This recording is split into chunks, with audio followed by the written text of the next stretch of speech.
Chapter 3:30. Tuo Yesher was overjoyed. Good, good, I'll take it. Brother Wu Yang, this grand disciple of yours, is amazing. He knows how to be a good person.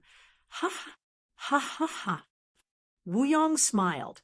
He knew that Lei Xingfeng had a lot of good stuff. It was a great deal to trade it for a gold-class golem. No wonder Tuo Yesher didn't care about the star python record. With his strength, he could easily sweep through any gold-class golem. Like Wu Yang, he was a peak heavenly monarch, just one step away from becoming a Tao Lord. A gold-class golem was of little use to him. He was already very satisfied to be able to trade for so many star-eroding gold cores. These things were just too hard to find.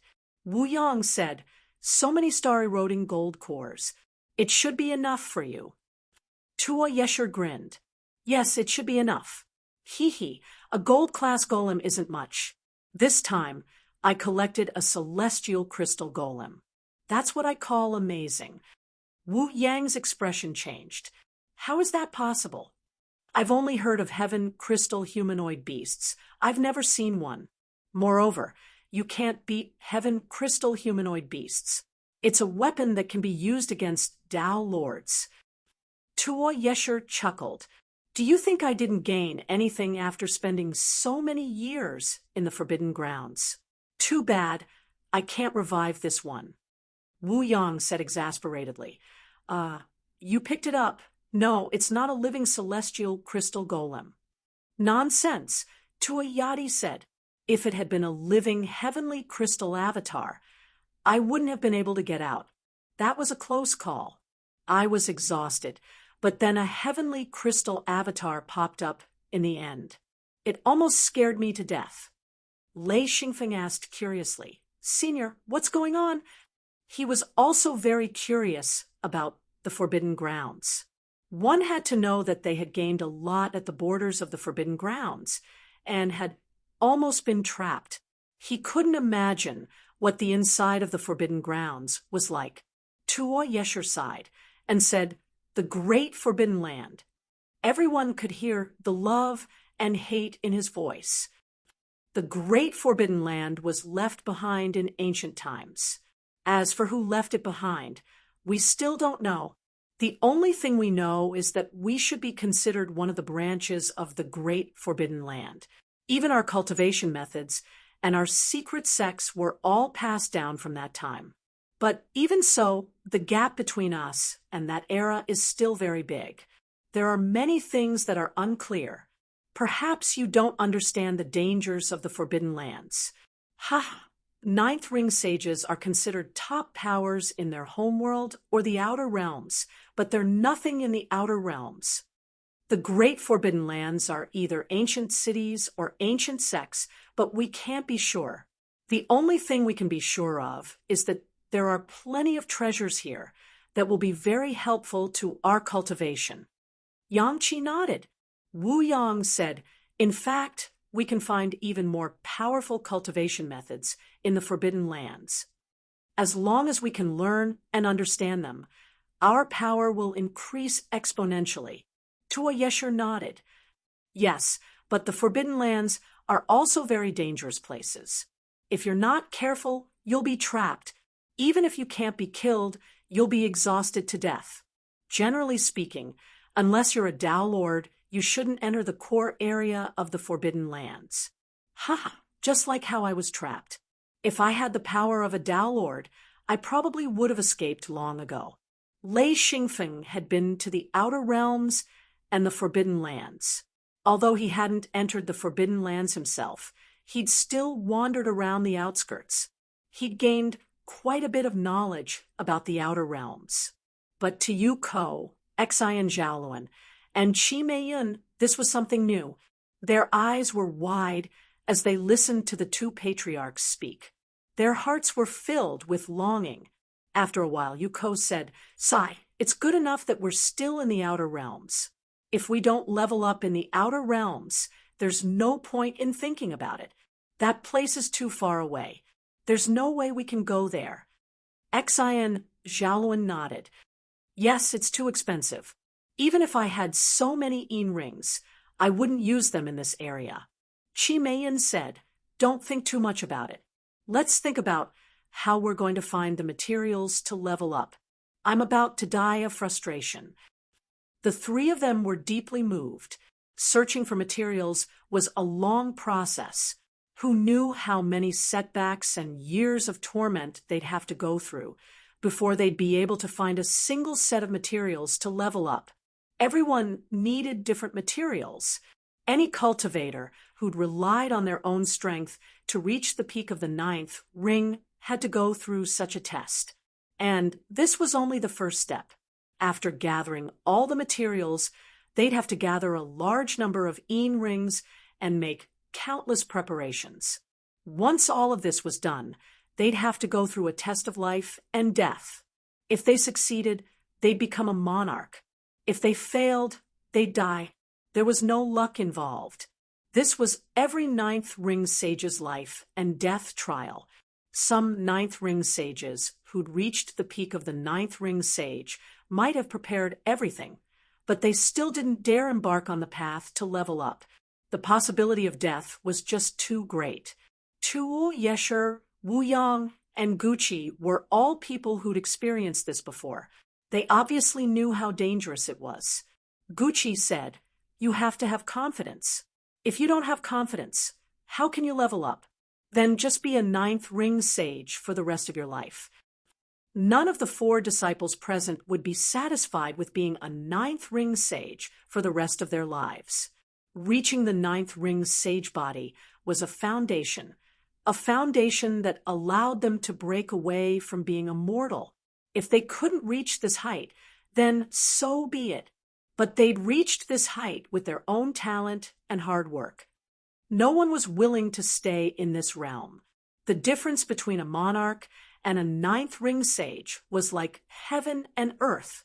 Aside from Lei Xingfeng, who still had a calm expression, Yu Ko, Xian Zhaoluan, and Chi Meiyan all looked dejected. Tu Yesher glanced at the 4 of them. With his experience and knowledge, he had a trace of doubt in his heart. Lei Xingfeng's expression was too calm. That was an expression that only someone with absolute confidence would have. He was puzzled. It was very difficult to level up to a monarch.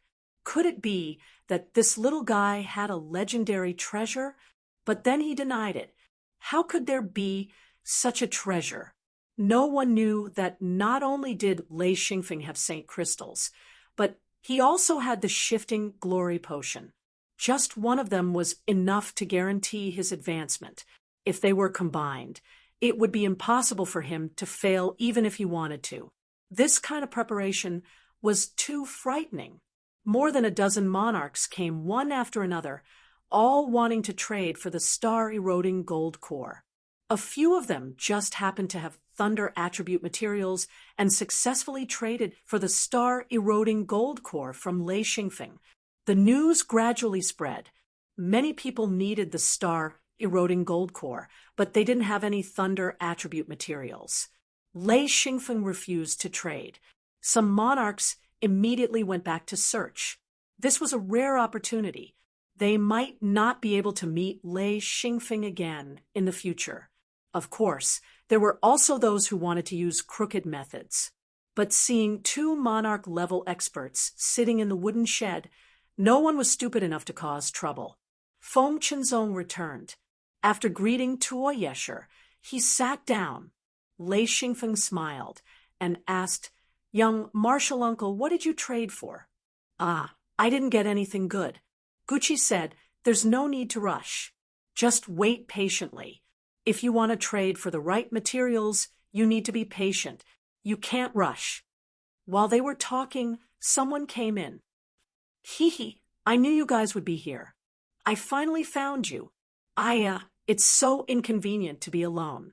Lei Xingfeng looked up and couldn't help but smile. "Martial Uncle Lotzi, why are you here? Why can't I be here?" Lei Xingfeng couldn't help but smile bitterly. "Of course you can come." "Haha, why can't you come?" "Haha." There was no helping it. When this old man was being unreasonable. He was really unreasonable. Lotzi was surprised. Hey, isn't this old Tua? Senior. It's been a long time. He almost said old Tua. Tua Yesher said, You bastard. Nothing good ever comes out of your mouth. Right? Why haven't you improved? 50 years ago, you were at this level. 50 years later, you're still at this level. You haven't improved at all.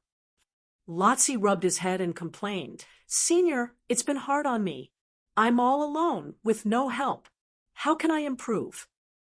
Tua Yesher said, That's because you're stupid. That's because you're lazy, stupid, and lazy. It'd be strange if you improved. Lotzi was scolded to the point of speechlessness. It was clear that he was afraid of Tua Yesher. Tua Yesher looked old, with wrinkles all over his face. His clothes were very ordinary, and he had a hunchback. If he walked in the world of ordinary people, he would definitely be an unremarkable old farmer. But in the world of cultivation, he was a top expert. Moreover, this guy had a great reputation among many monarchs. Many people who came in to trade showed surprised expressions when they saw him and fought to chat with him. Lotzi glanced at the wooden tablet stuck in the ground. He moved a bit and sat beside Lei Xingfeng. He pointed at the tablet and said softly, You have star eclipse gold cores? He didn't know that Lei Xingfeng had found the star eclipse beast's nest and obtained a large amount of star eclipse gold cores. Xianfeng nodded. That's right, what's wrong? He pretended to be dumb. He knew this old man's personality too well. Sure enough, Lotzi put on a smiling face and said softly, Give me some. Xianfeng laughed as well. No problem. Look, I'll exchange it with lightning attribute materials. Lotzi said, Where would I get lightning-type materials? Lei Xingfeng obviously knew that this guy wanted to take advantage of him. He smiled and said, Oh, you don't have any? Then forget it. Lotzi grabbed Lei Xingfeng's arm and said fawningly, A phone. I knew you were the best. Lei Xingfeng's hair stood on end. He hurriedly waved his hand and said, Don't give me that. At least exchange something of equal value. Otherwise, no way. He said firmly. He knew that Lotzi wasn't a bad person, but his habits were too bad. He couldn't be spoiled. Although he knew that he would get a few star eclipse gold cores in the end, he definitely couldn't give them away easily.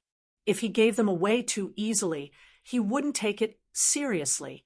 Lotzi moved closer and continued, A phone, what's our relationship? Before he could finish, Wu Yong pulled him away. Chapter 331.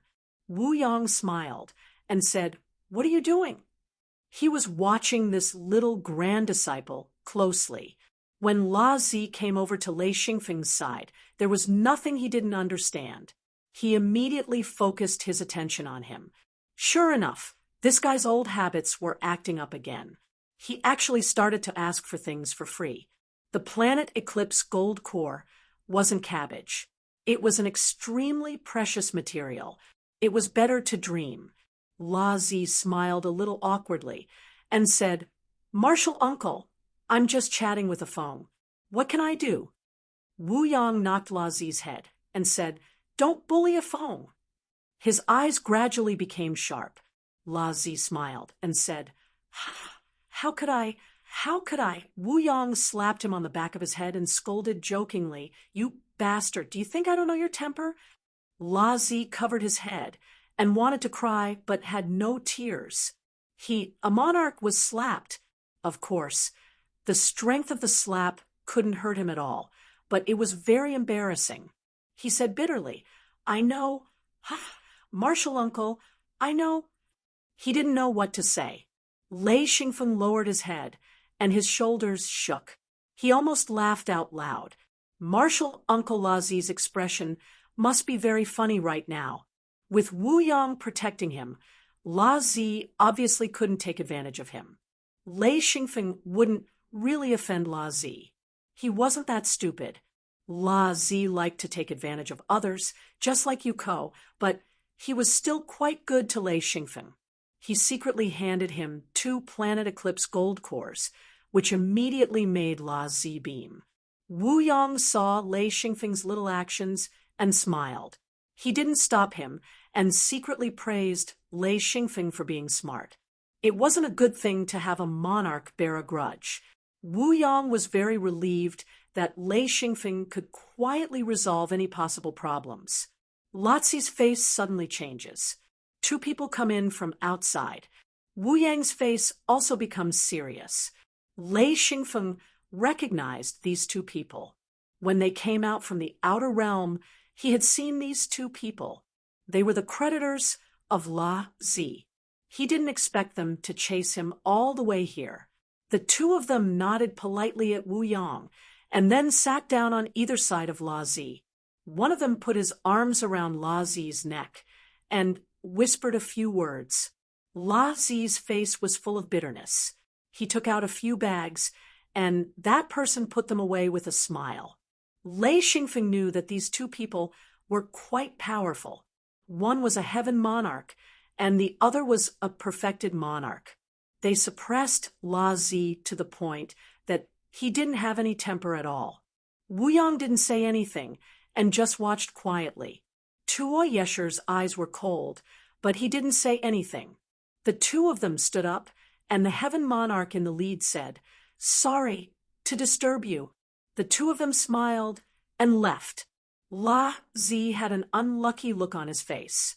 Tuoya teacher asked, "Why did you provoke them?" La Zi sighed and said, "Sigh, don't mention it. At least I'm fine this time. I've paid my debt." Lei Xingfeng knew that this was the usury of the cultivation world. They probably lent money to cultivators above the perfected monarch level. This organization's strength was probably terrifying. From Wu Yang's attitude, he knew that he hadn't interfered or interjected. It was obvious how powerful this organization was. Tuo Yesher shook his head and said, "La Zi, how stupid are you to provoke them? Don't you know how to find an old friend to borrow money?" La Zi was scolded until he couldn't say anything. Tuo Yesher said, "Forget it. I'm too lazy to talk to you. Since you've paid your debt, it's fine. Don't borrow money from these people in the future. You can't afford it." La Zi said respectfully, "Yes, senior. I wasn't cautious enough in the past." Wu Yong said, "What he got from this trip to the outer realm is enough to pay off his debt." He knew that this guy had gained a lot. La Zi said, "He was lucky this time. Ha!" In fact, besides paying off his debt, he had also obtained a large amount of materials. This was what made him satisfied. Suddenly, there was a loud shout. "I don't have yin rings. I can't pay off my debt now." Lei Xingfeng turned around and saw a big man shouting in a wooden shed not far away. The 2 people standing next to him were the ones who had talked to La Zi. Wu Yong said indifferently, "Not everyone who borrows money is as lucky as La Zi." Lei Xingfeng knew that almost all perfected monarchs and heavenly lords who heard the news would come to this trade fair. This kind of opportunity was rare, so it was normal for loan sharks to come along. Big head pan, the consequences of not paying your debt. Fine, come and collect if you can. At worst, we'll break up. Kill me if you can. I'm here to collect my debt, not to kill. I don't have money, but I do have a life. Lei Xingfeng asked softly, "What are their names?" La Zi said, "Heavenly Lord Ai Shiwei, and the perfected monarch is called Master O. These 2 bastards are very strong." Big head pan, don't think that you can renege on your debt just because your secret sect is strong. Ai Shiwei said indifferently. These 2 were very calm, but Big Head Pan was very agitated. Lei Xingfeng whispered, "Will they fight?" Wu Yang laughed. "That's impossible. If they fight here, they will definitely provoke the crowd and get beaten up." Everyone here was a perfected monarch. Everyone had their own secret sect and gathered their strength. No matter how powerful AI Shui's secret sect was, it wouldn't dare to be impudent. This was probably why Big Head Pan's reaction was so strong. Big Head Pan said, "I'm not reneging on my debt. I'm just postponing it for a few days. You guys are going too far." Boom. Who would have thought that AI Shui would make a move and send Big Head Pan flying with a single palm strike? A violent airflow was set off. In an instant, almost all the perfected monarchs in the surroundings made a move to resist the spreading of the shockwave. Someone yelled, "If you want to fight, get out and fight. Damn bastard, get out and fight." Instantly, a few heaven monarchs rushed over and yelled, "Get lost." AI Shui also knew that he had angered the crowd. He didn't say anything and rushed out with Master towards Big Head Pan. Big Head Pan wasn't stupid. This attack had injured him a little, but he didn't dare to turn back and fight. He scurried towards the wooden shed.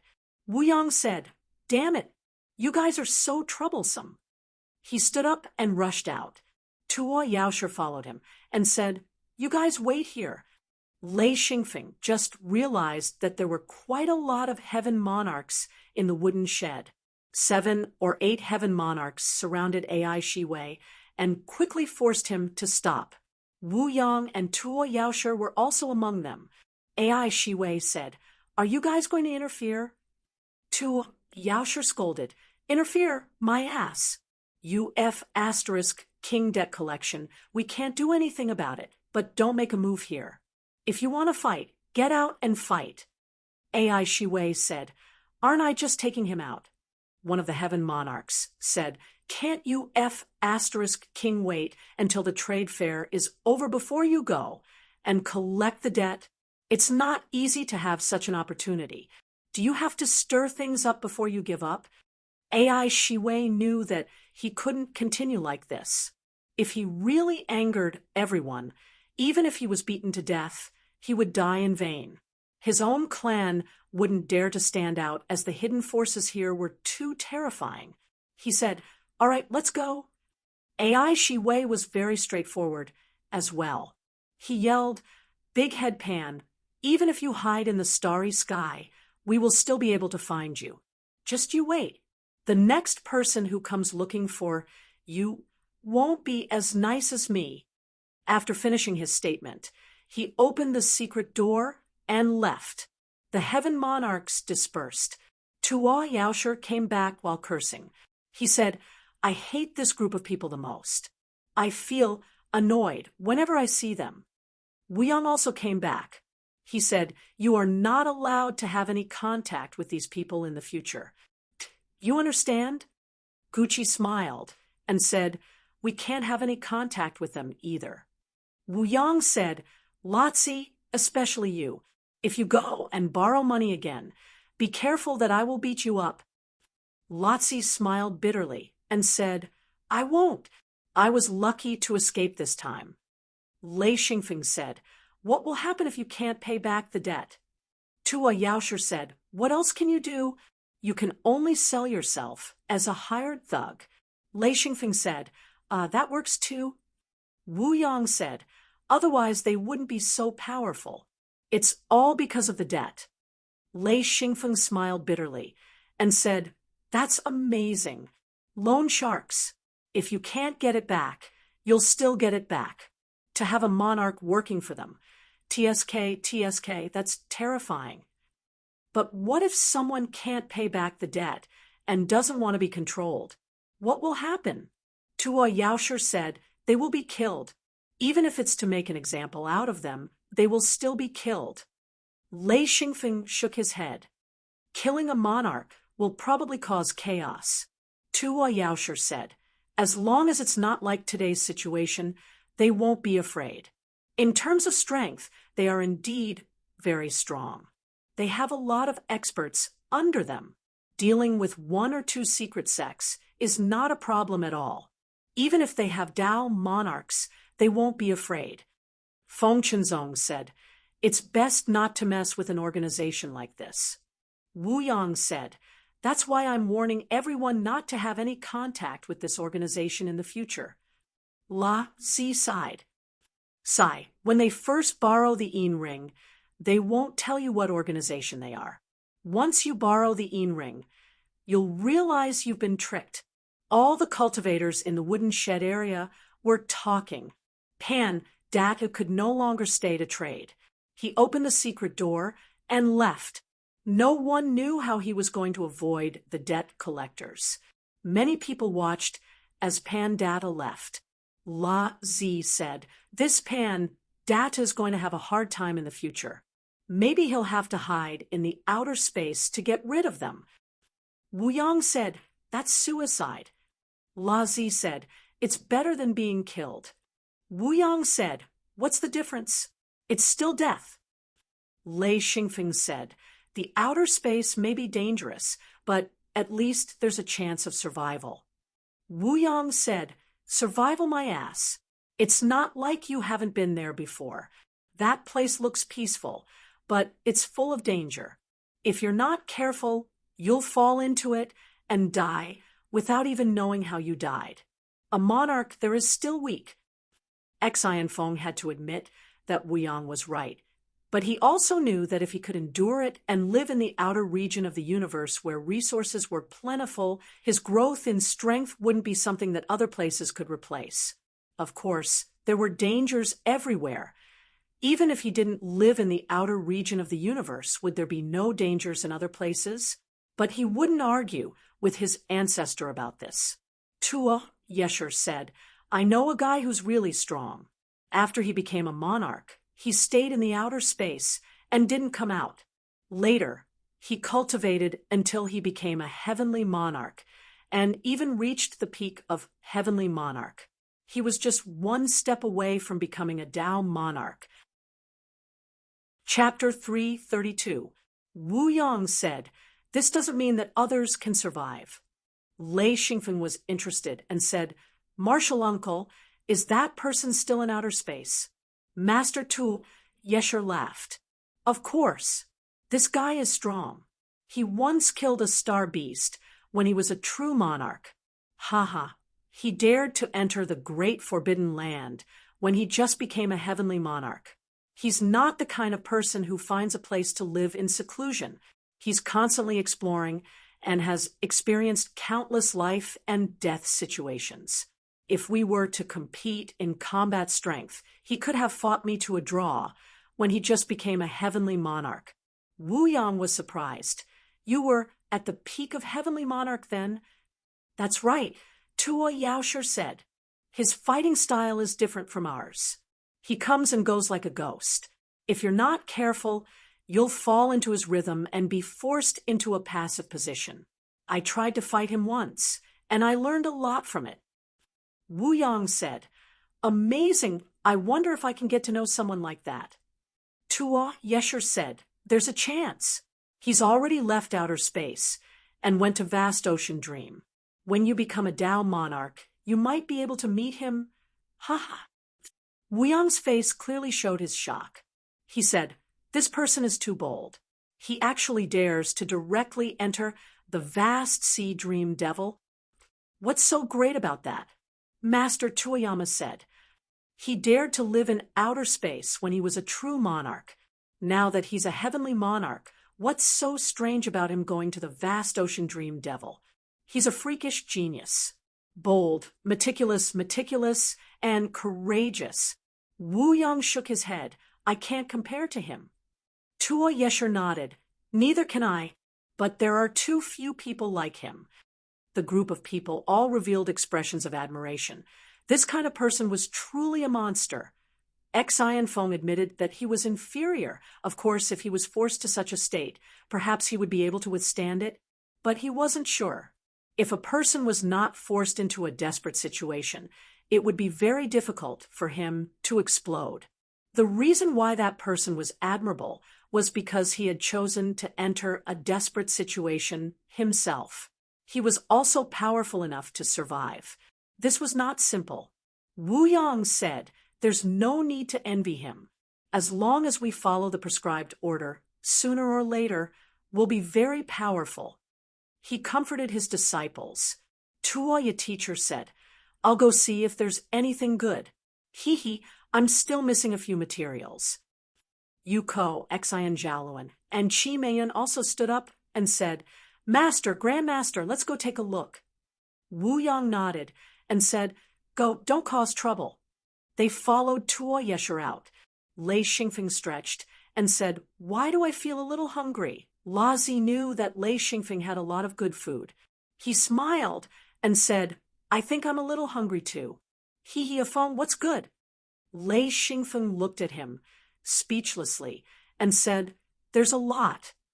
What does Martial Uncle La Zi want to eat? He had a lot of cooked food in his hidden Luin space. It was all prepared with Jean Depang's help.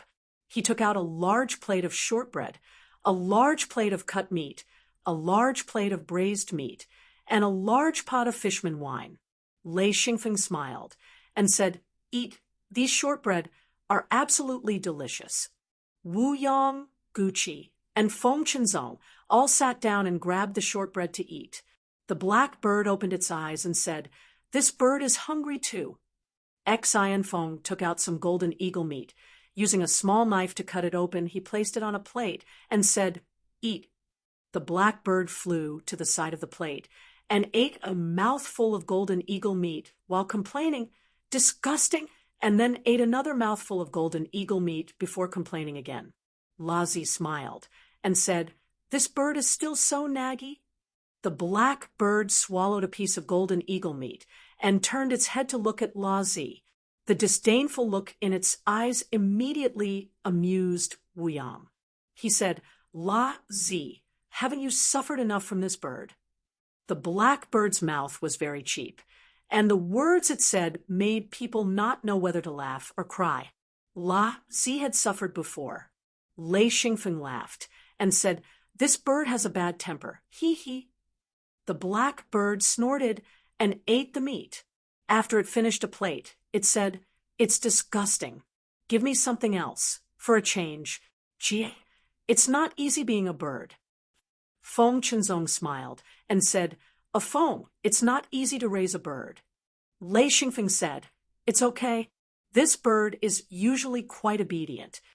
As he spoke, he took out a small amount of bull meat and put it on the plate. There wasn't much left, so he left it all for the black bird. The black bird didn't say anything and began to eat the bull meat. Xian Feng calculated for a bit. He still had a few materials that he hadn't gathered yet. Most of them were already gathered, which meant that as long as he found the missing materials, he would be able to advance. Of course, this would have to wait until he reached the peak of the 9th ring. His current cultivation wasn't enough yet. Lei Xingfeng yearned for the monarch realm. That was the true power to be unrestrained. Now, he could only return to his own world and become a king. It was meaningless to him. After the black bird finished eating, it stared at Lei Xingfeng. Lei Xingfeng asked, Do you still want to eat? The black bird's little head shook. Lei Xingfeng nodded. Okay. He raised his hand and shot out a bolt of lightning. The black bird began to tremble again. After 3 bolts of lightning, the black bird was shaking like a sieve. It didn't want to stand on the ground. It walked step by step to Lei Xingfeng's side. It reached out its little claws and climbed up Lei Xingfeng's clothes until it reached his shoulder. Then it leaned against Lei Xingfeng's neck and hid its head in its wings. It began to digest and absorb the energy. La Zi said, It's really obedient. Ha, poor little guy. Lei Xingfeng laughed. If it wasn't so obedient, I wouldn't have brought it along. The blackbird thought, It's not that the bird is obedient, it's that the bird doesn't have time to be naughty. They chatted and laughed as they ate. During this time, a few monarchs came and exchanged some materials. Lei Xingfeng also obtained a material that he didn't have. It was a thunder attribute material, the famous thunder crystal. Thunder crystals were like grains of rice. Of course, the color was different from rice. They were dark blue and crystal clear. Lei Xingfeng used 3 star eclipse gold cores to exchange for a handful of thunder crystals. He counted them and found that there were only about 600 in total. There were less than 700 thunder crystals. If he wanted to exchange for more, that person didn't have any left. Lei Xingfeng wanted to ask where that person got them from, but that person's expression changed, and he turned around and left. Lei Xingfeng sighed inwardly. He knew that he had asked too much. That person was obviously unhappy. La Zi followed that person out.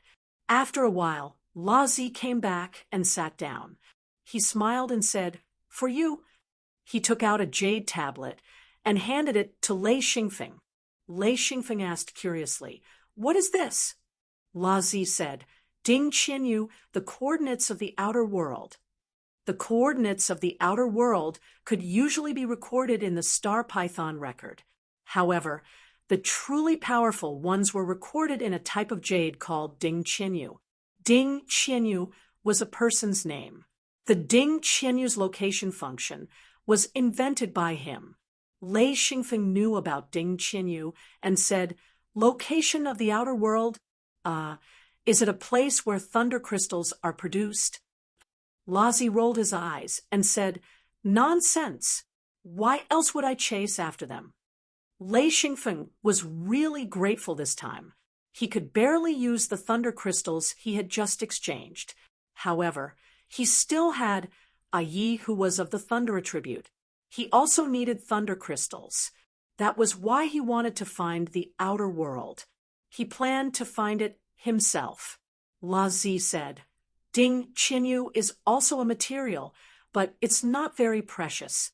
A refined Ding Qianyu is worth about 20 yin rings.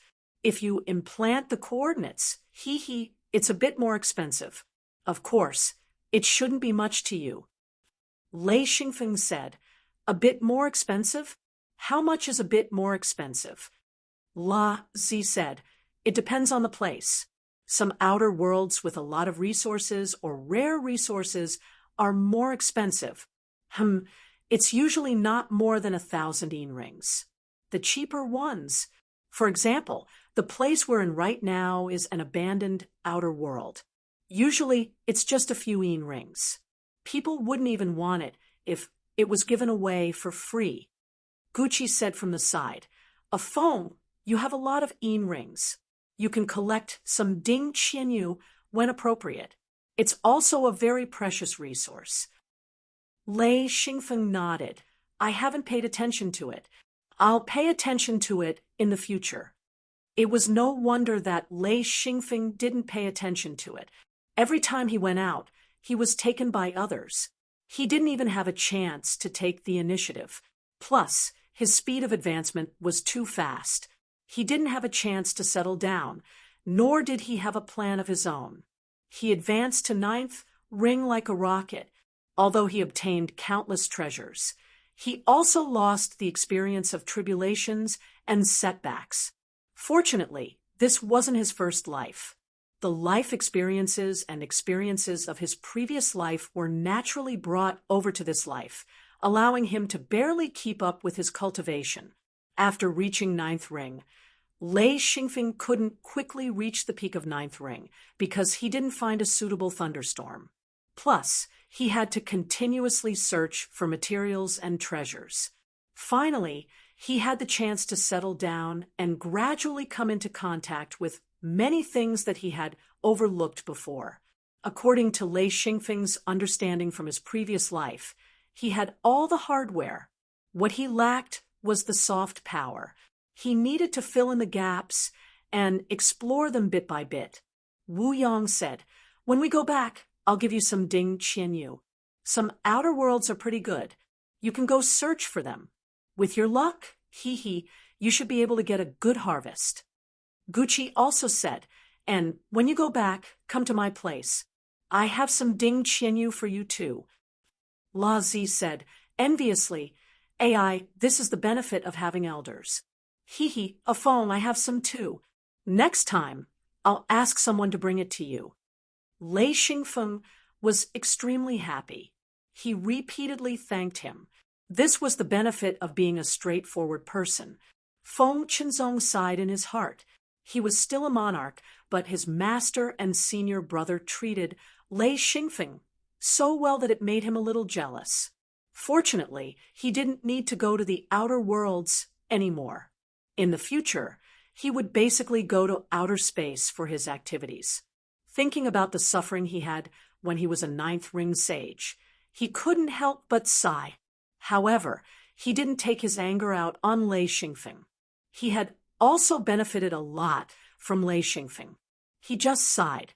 The benefit of having Ding Qianyu was that he could organize people to go to the outer worlds. Of course, he had to find a monarch to help him enter through a secret door. He didn't have to worry about this. Whether it was his master Guqi or his ancestor Wu Yang, he could ask them for help.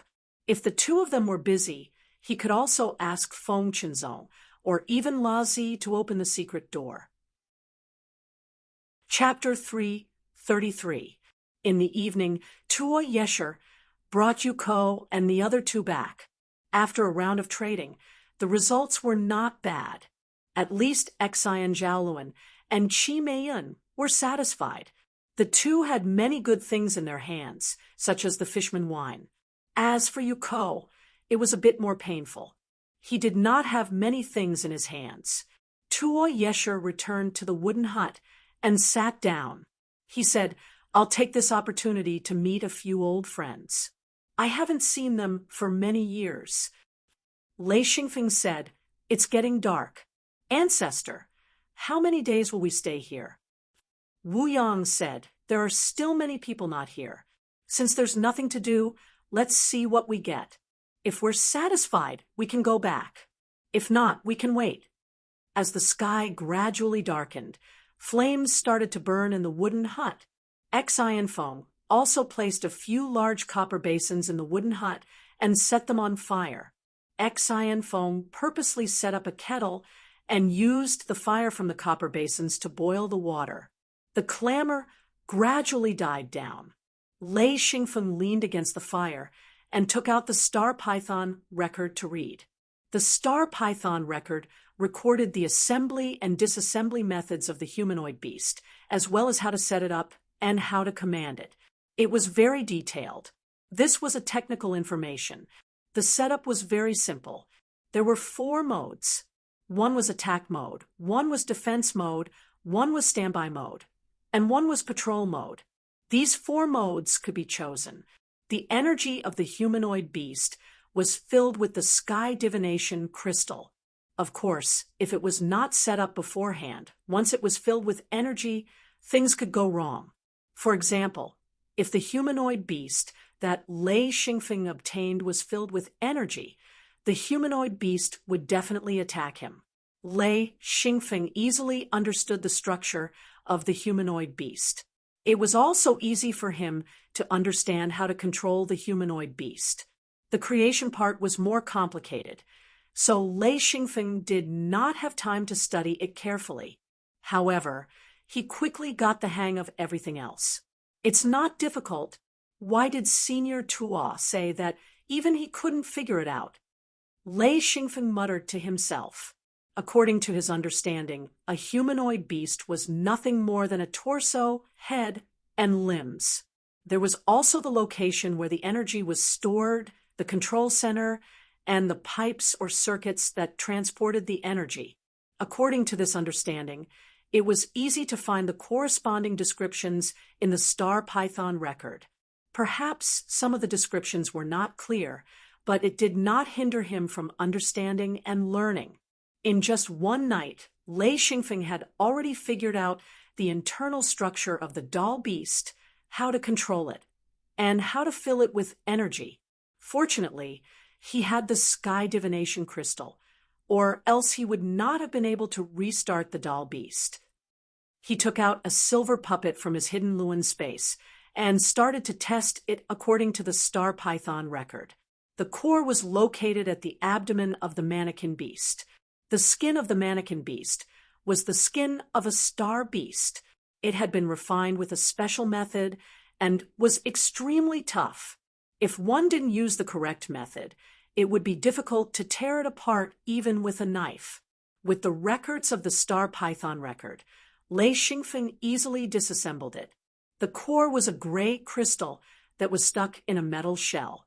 Lei Xingfeng followed the records of the star python record and disassembled it step by step.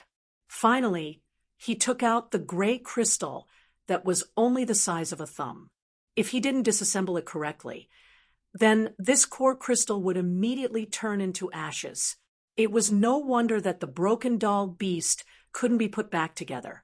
It was because of this core crystal. Lei Xingfeng pricked his finger and dripped a drop of blood onto the crystal. Instantly, the gray crystal shone with a crimson red light. After about 10 minutes, Lei Xingfeng placed the crystal on his palm and closed his eyes. He felt the originally cold crystal begin to warm up. What was very magical was that the crystal's structure appeared in Lei Xingfeng's mind. It was as if the entire crystal was magnified and presented in his mind. After comparing it with the star python record, Lei Xingfeng already had an idea. He began to modify the crystal. He didn't use his hands to modify it, but used his mind to modify it. It was simply magical to the extreme. After a short while, the modification of the crystal was completed. Lei Xingfeng gave the crystal a defensive function. It was used to protect himself. Generally speaking, a silver doll could only be given one function. It could either defend or attack. The so-called defense was to protect something. If it wasn't attacked, it wouldn't counterattack. After finishing the modification, Lei Xingfeng opened his eyes and looked at the crystal in his hand. It was already light green. Placing the crystal back into the metal shell, he closed the lid and pasted the star beast skin back on. Only then did Xianfeng put away the silver rank mannequin beast. He didn't dare to charge it here. And most importantly, he couldn't take out the sky evolution crystal here. It was too dangerous. Xianfeng set the silver and gold rank humanoid beasts in his hands as his own, but he kept the 3 gold rank humanoid beasts he got from Tuo Yesher. These 3 gold rank humanoid beasts were not modified. He planned to give them to his grandpa and little sister. A single gold rank humanoid beast was enough to deal with a monarch, especially after it was filled with energy. 9 silver grade puppets, 3 gold grade puppets, and a bunch of spare parts from the puppets. Even if the puppets were to break down in the future, the spare parts could still be used. There were also 3 gold grade puppets from Tuoyama. Wu Yang, Gucci, and Feng Chenzong all watched Lei Xingfeng, Tuo Yesher, La Zi, Xian Jiaoluan, Yuko, and Qi Meiyan cultivate. Seeing Lei Xingfeng continuously working on the gold dolls, Wu Yang whispered, "How is it? Have you figured it out?" Lei Xingfeng nodded. "It's not a problem to use it, but it's a big problem to make it. Although this thing is rigid, it's quite powerful, especially when it's fully charged."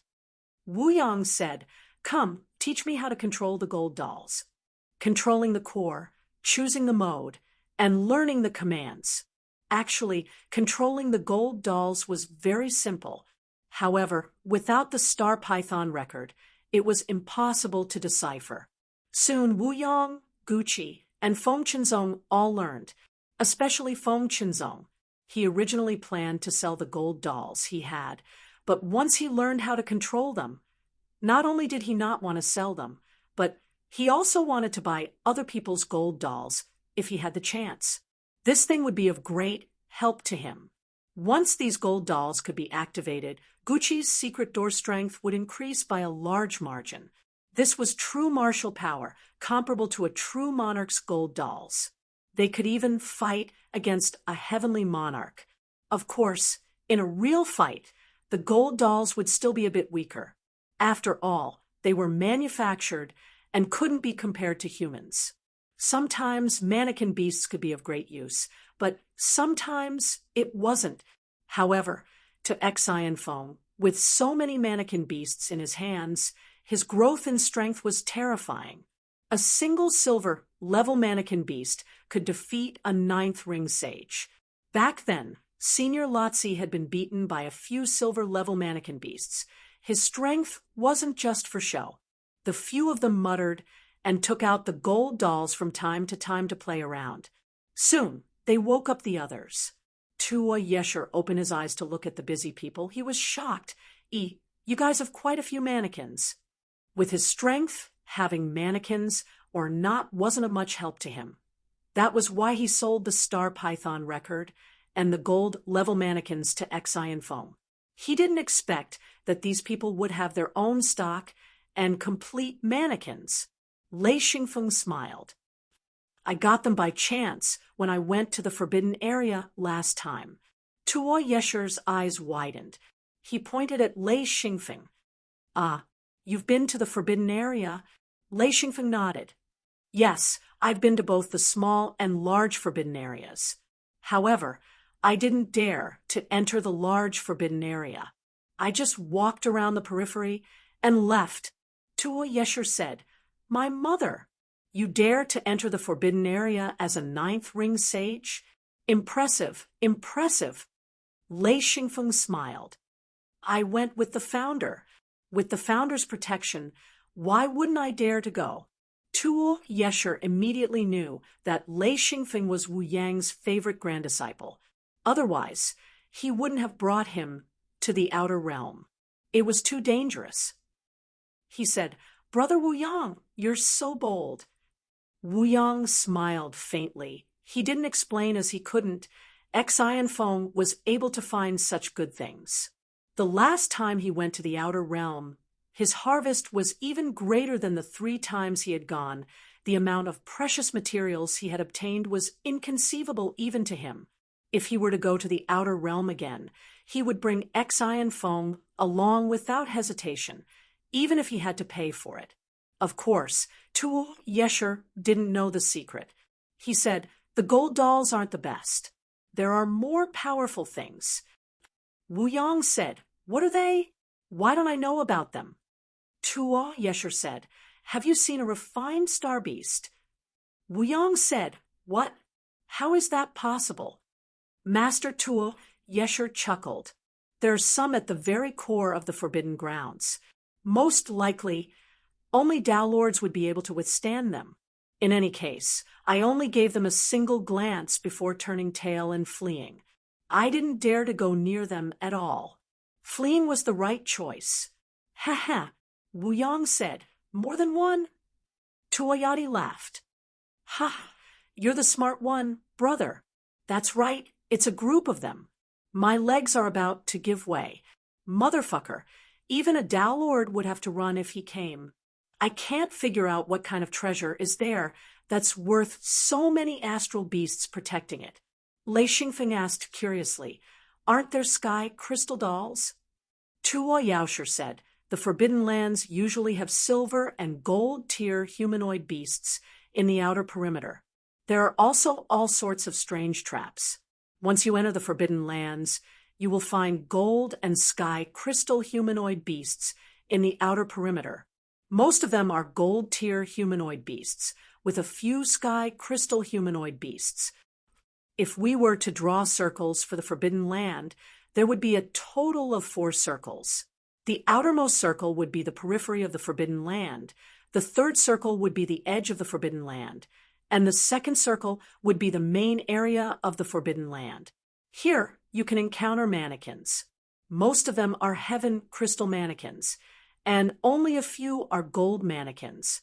The central circle would be the core of the Forbidden Land, and that is the most dangerous place. There are very few celestial crystal mannequins here, and the astral beast puppets are the main force. The traps and defenses here are even more ridiculous. I only managed to break through to the edge of the core area. Ha! When I saw a group of astral beast puppets, I was so scared that I turned tail and ran. I didn't dare to probe any further. Going there is really suicide. As long as I touch the astral beast puppets, I won't have any chance of escaping. If I were a Tao Lord, I might have a chance. Chapter 334. Lei Xingfeng asked, Star Beast Puppet, what a pity. He was imagining how rich he would be if he could get his hands on a Star Beast puppet. Tua Yesher said, What's a pity? Kid, don't even think about it. Unless you're extremely lucky. Before he could finish, he saw everyone laughing. He asked curiously, What are you laughing at? What are you laughing at? Gucci laughed. A Feng's luck is extremely good, hee. Tuo Yesher shook his head. Even if you get your hands on a Star Beast puppet, you won't be able to activate it unless you have the Sky Evolution Crystal. That thing. I've only found a few. It's too rare. Wu Yang and the rest had a strange expression. Tuo Yesher did not expect them to have the Sky Evolution Crystal. He continued, However, even if you can't activate the Star Beast puppet, the Star Beast puppet itself is definitely something good. You have to know that Star Beasts are made from mature Star Beasts. Even I find it strange what kind of cultivators were there in the Forbidden Lands. Just by looking at the things they left behind, you can infer how strong they were. The Star Beast itself was a treasure trove. The people of that era actually refined Star Beasts into Star Beast puppets. It was clear how much resources and terrifying strength they possessed. With Xian Feng's eyes, they were definitely existences he could only look up to. If the people of that era still existed, Xian Feng and the others would not even have the qualifications to appear before them. Wu Yang laughed. Fortunately, they are not around anymore. I don't know if they are all dead or moved away. But this is not something we can worry about. Lei Xingfeng was still fantasizing. Damn, if I have a Star Beast puppet made from a Thunder Star Beast, even if I advance to the Heaven Monarch realm, the materials I have would be enough for me to use. What a pity, what a pity. I can't deal with Star Beasts. Sigh, what a pity. If I have a Star Beast puppet that uses up all its energy. Countless stars flashed in front of his eyes and then dimmed down. Tuo Yesher saw Lei Xingfeng scratching his head, his face filled with mixed emotions. He asked curiously, What is a Feng thinking about? Lei Xingfeng said awkwardly, No, nothing. How could he have the nerve to say that he was fantasizing about obtaining an astral beast puppet, and that it was a lightning-type astral beast? It was better not to tell anyone about his daydreaming. Tuo Yesher knew that Lei Xingfeng did not want to talk about it, so he continued Wu Yang's topic. Yes, if they are still there, we will die if we go there. Xian Feng had already finished setting up all his dolls. Other than the 3 gold-level dolls he got from Tuo Yaosher, he planned to leave them for his grandpa and little sister. Feng Qinzong had also gotten a gold rank to sell the puppet before, but now using this opportunity dispelled that idea. What a joke! He couldn't even beat a gold rank puppet in a fair fight. How could he sell such a good guard? Wu Yang and Gucci also had human puppets. They also used this opportunity to modify the control core. All they needed to do was to go back and fill it with energy. Tuo Yesher was very surprised. You guys, did you rob the Forbidden Area's warehouse? How did you get so many puppets? Wu Yang smiled. We were lucky. These puppets just happened to lose their energy, so we got lucky. Tuo Yesher said, I've been in the Forbidden Area for 50 years, and this is all I got. You guys got a lot. Lei Xingfeng said, We weren't as lucky as you. Tuo Yesher asked, What do you mean? Lei Xingfeng giggled. You got a celestial crystal puppet. If you can activate it, you'll get a lot. Tuo Yesher laughed. You little brat, you want this puppet, don't you? Lei Xingfeng nodded furiously. Even if it couldn't be activated, it was still good to have it there. They could always find a way to activate it in the future. If it couldn't be activated, then it would be useless even if they had a way to activate it. Tuo Yesher said, Stop dreaming. Unless you can give me an offer I can't refuse, I won't trade. That's something powerful enough to fight against a Tao Lord. Xian Feng muttered, It hasn't been activated yet. A mannequin that isn't activated is nothing. Tua Yesher laughed. You're right, but with a celestial crystal puppet, even if it can't move, you can slowly find a way to activate it. But without it, even if you know how to activate it, it's useless. Lei Xingfeng mumbled, an offer I can't refuse, an offer I can't refuse. Everyone couldn't help but laugh. They could see that Lei Xingfeng had fallen into a trap. Wu Yong said helplessly, a foam, you don't need a celestial crystal puppet. Do you want a challenge? A Tao Lord? That's not necessary at all. A gold puppet is enough. Lei Xingfeng said, insurance. With the heavenly crystal humanoid beast, that would be the real insurance. Wu Yong said, you're already very safe. With us here, even if you go to outer space, won't you come back safely? Lei Xingfeng said, if I'm alone, I won't be able to come back. Senior Tua, what do you lack? Tua Yesher laughed and said, I lack a lot of things. Xian Feng interrupted him. It's something that's as valuable as a sky crystal level mannequin beast. Tua Yesher laughed and said, oh, little guy, you still don't want to give up. Looks like you have a lot of good things. Okay, I'll name a few. Lei Xingfeng said, Senior, just name them. I'll see if I can get them. Everyone laughed except for Wu Yong. He always felt that Lei Xingfeng had a lot of good things. Perhaps Tua Yesher really did want something. Tua Yesher smiled and said, Godfall brocade. You have it? Lei Xingfeng was stunned. He had never heard of this before. He shook his head and said, what is this? I don't know. I don't have it. Wu Yong was annoyed and said, Brother Tua, are you kidding? This is a material used by Tao Lords, and you're asking a ninth ring sage if he has it? You're joking. You don't even need it. Bullshit. Tua Yesher said, Okay, I'm just joking. Hee, do you have heavenly dragonwood? Lei Xingfeng shook his head. Tua Yesher said, Myriad colors, do you have it? Hope Saint liquid, do you have it? Parasol redbud, do you have it? Jade rock water, do you have it? Lei Xingfeng was speechless. He said, that. I don't have it. Tua Yesher felt that this was not enough and continued, Alina's soft gold, do you have it?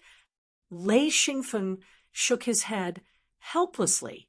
This was the first time he had heard of this.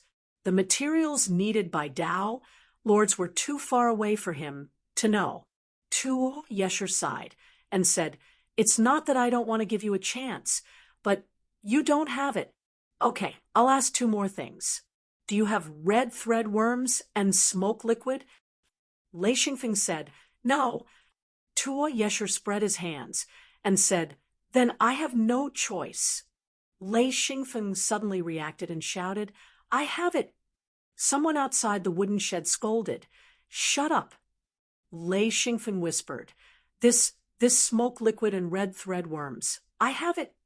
Tua Yesher smiled and said, You do? Oh, what? You have smoke liquid and red thread worms? He had been looking for them for a long time to concoct medicine. He immediately became spirited and said, You have such good things. Wu Yang knew that Lei Xingfeng had them. His smoke liquid and red thread worms were obtained from Lei Xingfeng. He smiled and said, Brother Tua, this is troublesome. Your sky crystal doll can't be kept. Tua Yesher said, It doesn't matter. As long as I become a Tao Lord, the sky crystal doll will be meaningless. Like Wu Yang, he was at the peak of Tao Lord and was one step away from becoming a Tao Lord. He was also working hard to gather the materials. Unfortunately, he had been trapped in the Forbidden Grounds for more than 50 years and lacked many materials. Although there were many good things in the Forbidden Grounds, there were not many that were suitable for him.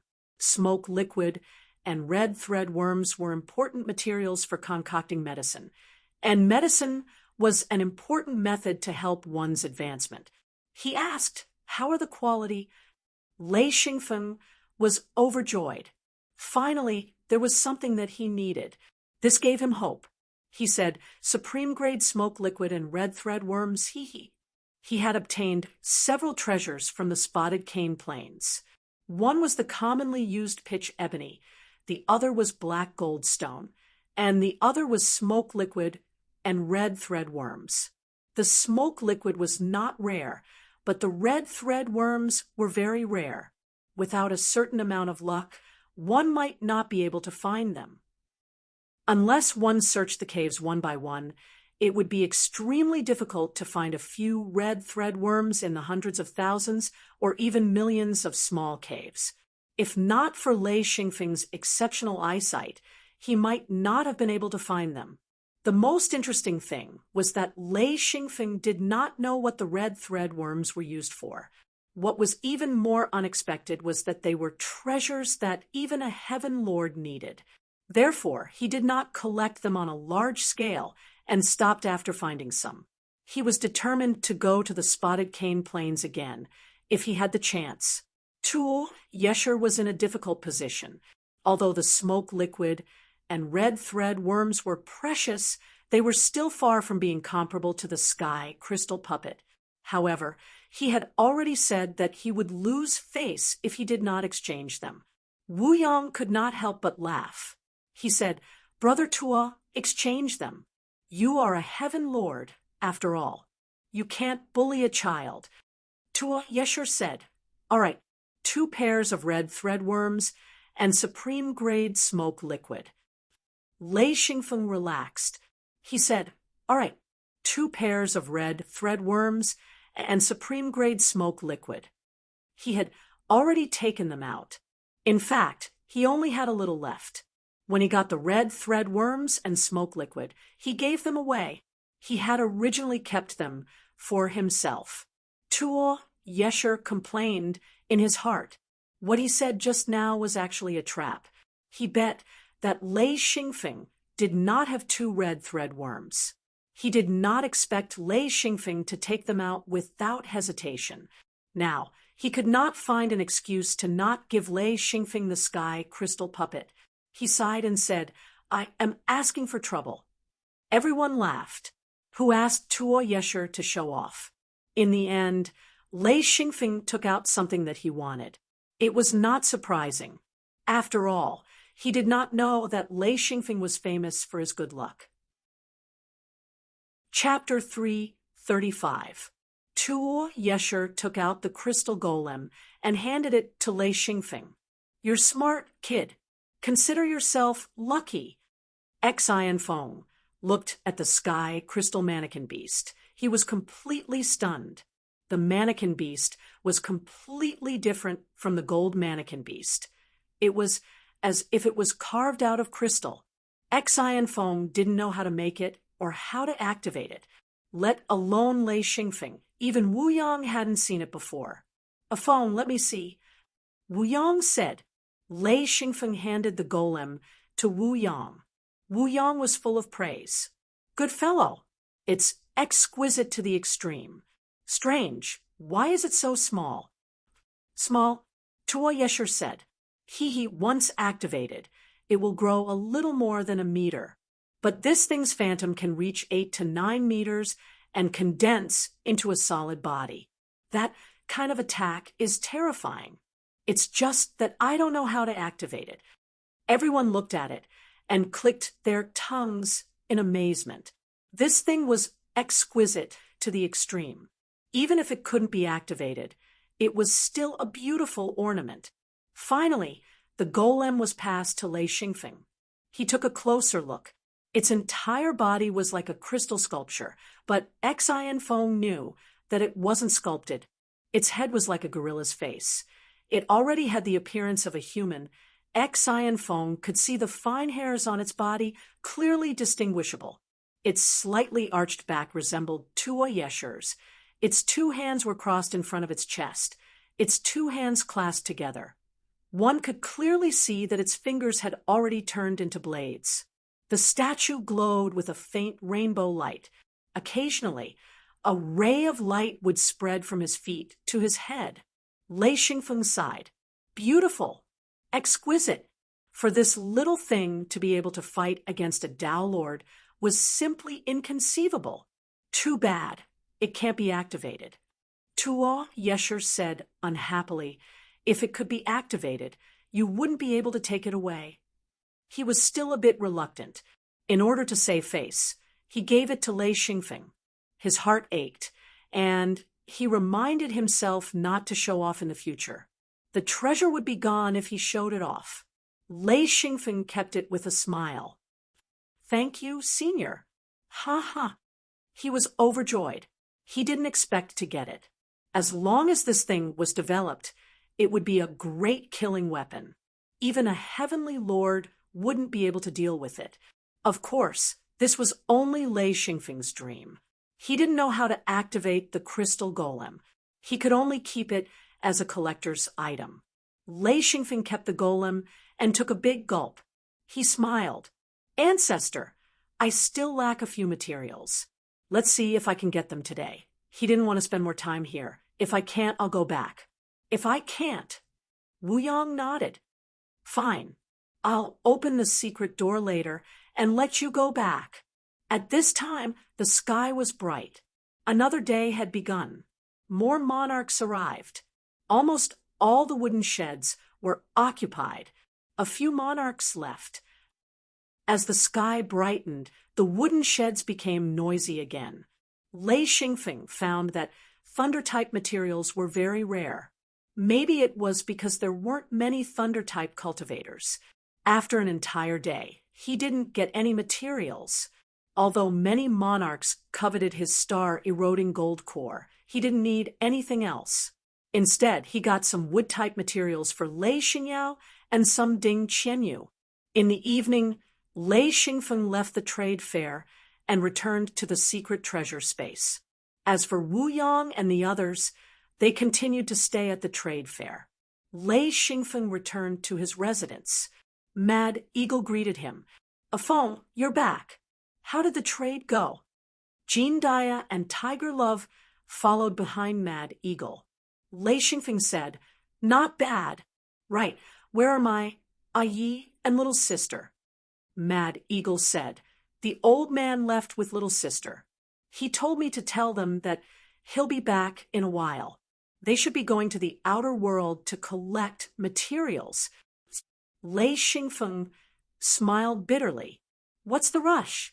All right, I'll rest for a few days. After a few days, when the ancestor comes back, we'll go to the outer world to collect materials. After returning to his room, Lei Xingfeng took out the Star Python record and began to ponder the secrets of the mannequin beast. Before Lei Xingfeng grew up, the mannequin beast would be his best bodyguard and weapon. Unlike Mad Eagle, Jean Daya, and Tiger Love, he wouldn't feel sad if he lost one of the mannequin beast. However, if he lost any of them, he wouldn't be able to bear it. He was no longer a master and bodyguard with the three of them. Instead, they were like family, friends, and family. He couldn't afford to lose any of them. Therefore, the mannequin beast was the best substitute. With the mannequin beast, he could even challenge a true monarch. No matter how much he valued the mannequin beast, it wouldn't be an exaggeration. The Star Python record was very detailed. Of course, it didn't record how to make the mannequin beast, nor did it have any theoretical basis. It only described how to use it, how to repair it, and how to charge it. It was like a manual. After releasing all the silver mannequins, Lei Xingfeng began to carefully adjust them. After all, there were too many people at the trade fair, so he didn't have time to carefully study them. Therefore, the settings were very rough. Now that he was in his room, he could relax and adjust the mannequins. Comparing it to the Star Python record and inspecting the mannequin beast, Xi and Foam noticed a lot of things that he had overlooked. He was very excited. This kind of humanoid weapon with simple intelligence was truly shocking. Even in his previous world, there wasn't such an advanced weapon.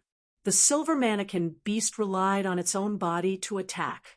It could use its fists, legs, or other weapons. It had great strength, thick skin, and was considered a warrior. When it had enough energy, it could fully display its strength. It could fight with a cultivator who had just entered the true monarch realm. Even if it couldn't win, it could last for a while. If there were 2 silver mannequins, its strength could surpass a true monarch like Feng Chenzong. The gold mannequins could carry energy with their attacks. It was much more powerful than the silver mannequins, but it also consumed a lot more energy. When it had enough energy, its speed was so fast that even a true monarch would have a headache.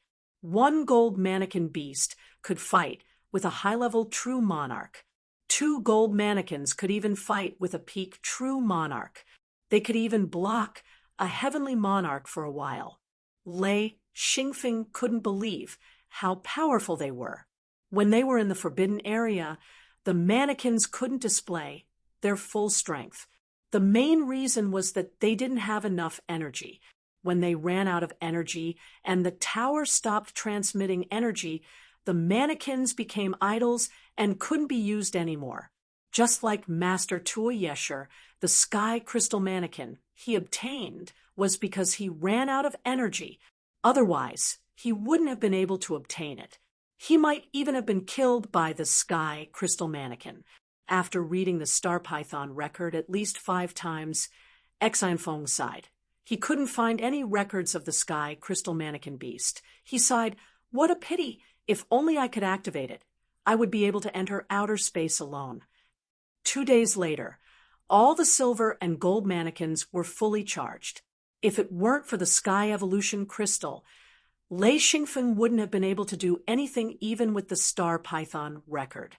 He didn't know what else could be used to charge the mannequins. Lei Xingfeng walked out of the room and into the yard. He walked into the wooden shed and smiled. "Uncle Jean, have Master and the others returned?" Mad Eagle said, "Not yet." Lei Xingfeng sat down by the table and smiled. "Have they gone out all this time?" Mad Eagle said, "No, they've been at home all this time." "Ha! They've been eating Fatty's cooking every day. If they go out, they probably won't be used to it." Lei Xingfeng smiled. "Your mouth is getting more and more picky." The black bird jumped from Lei Xingfeng's shoulder onto the table and said, "Give me some meat. I'm hungry." Jean Dia said curiously, Birdbeard speaks very concisely, unlike before, when he was a chatterbox." Lei Xingfeng cut a few pieces of golden condor meat and placed them on a plate. He pushed it in front of Birdbeard and said, "Eat, eat." The black bird was already used to the golden condor meat. Although it tasted bad, it was very good for the body.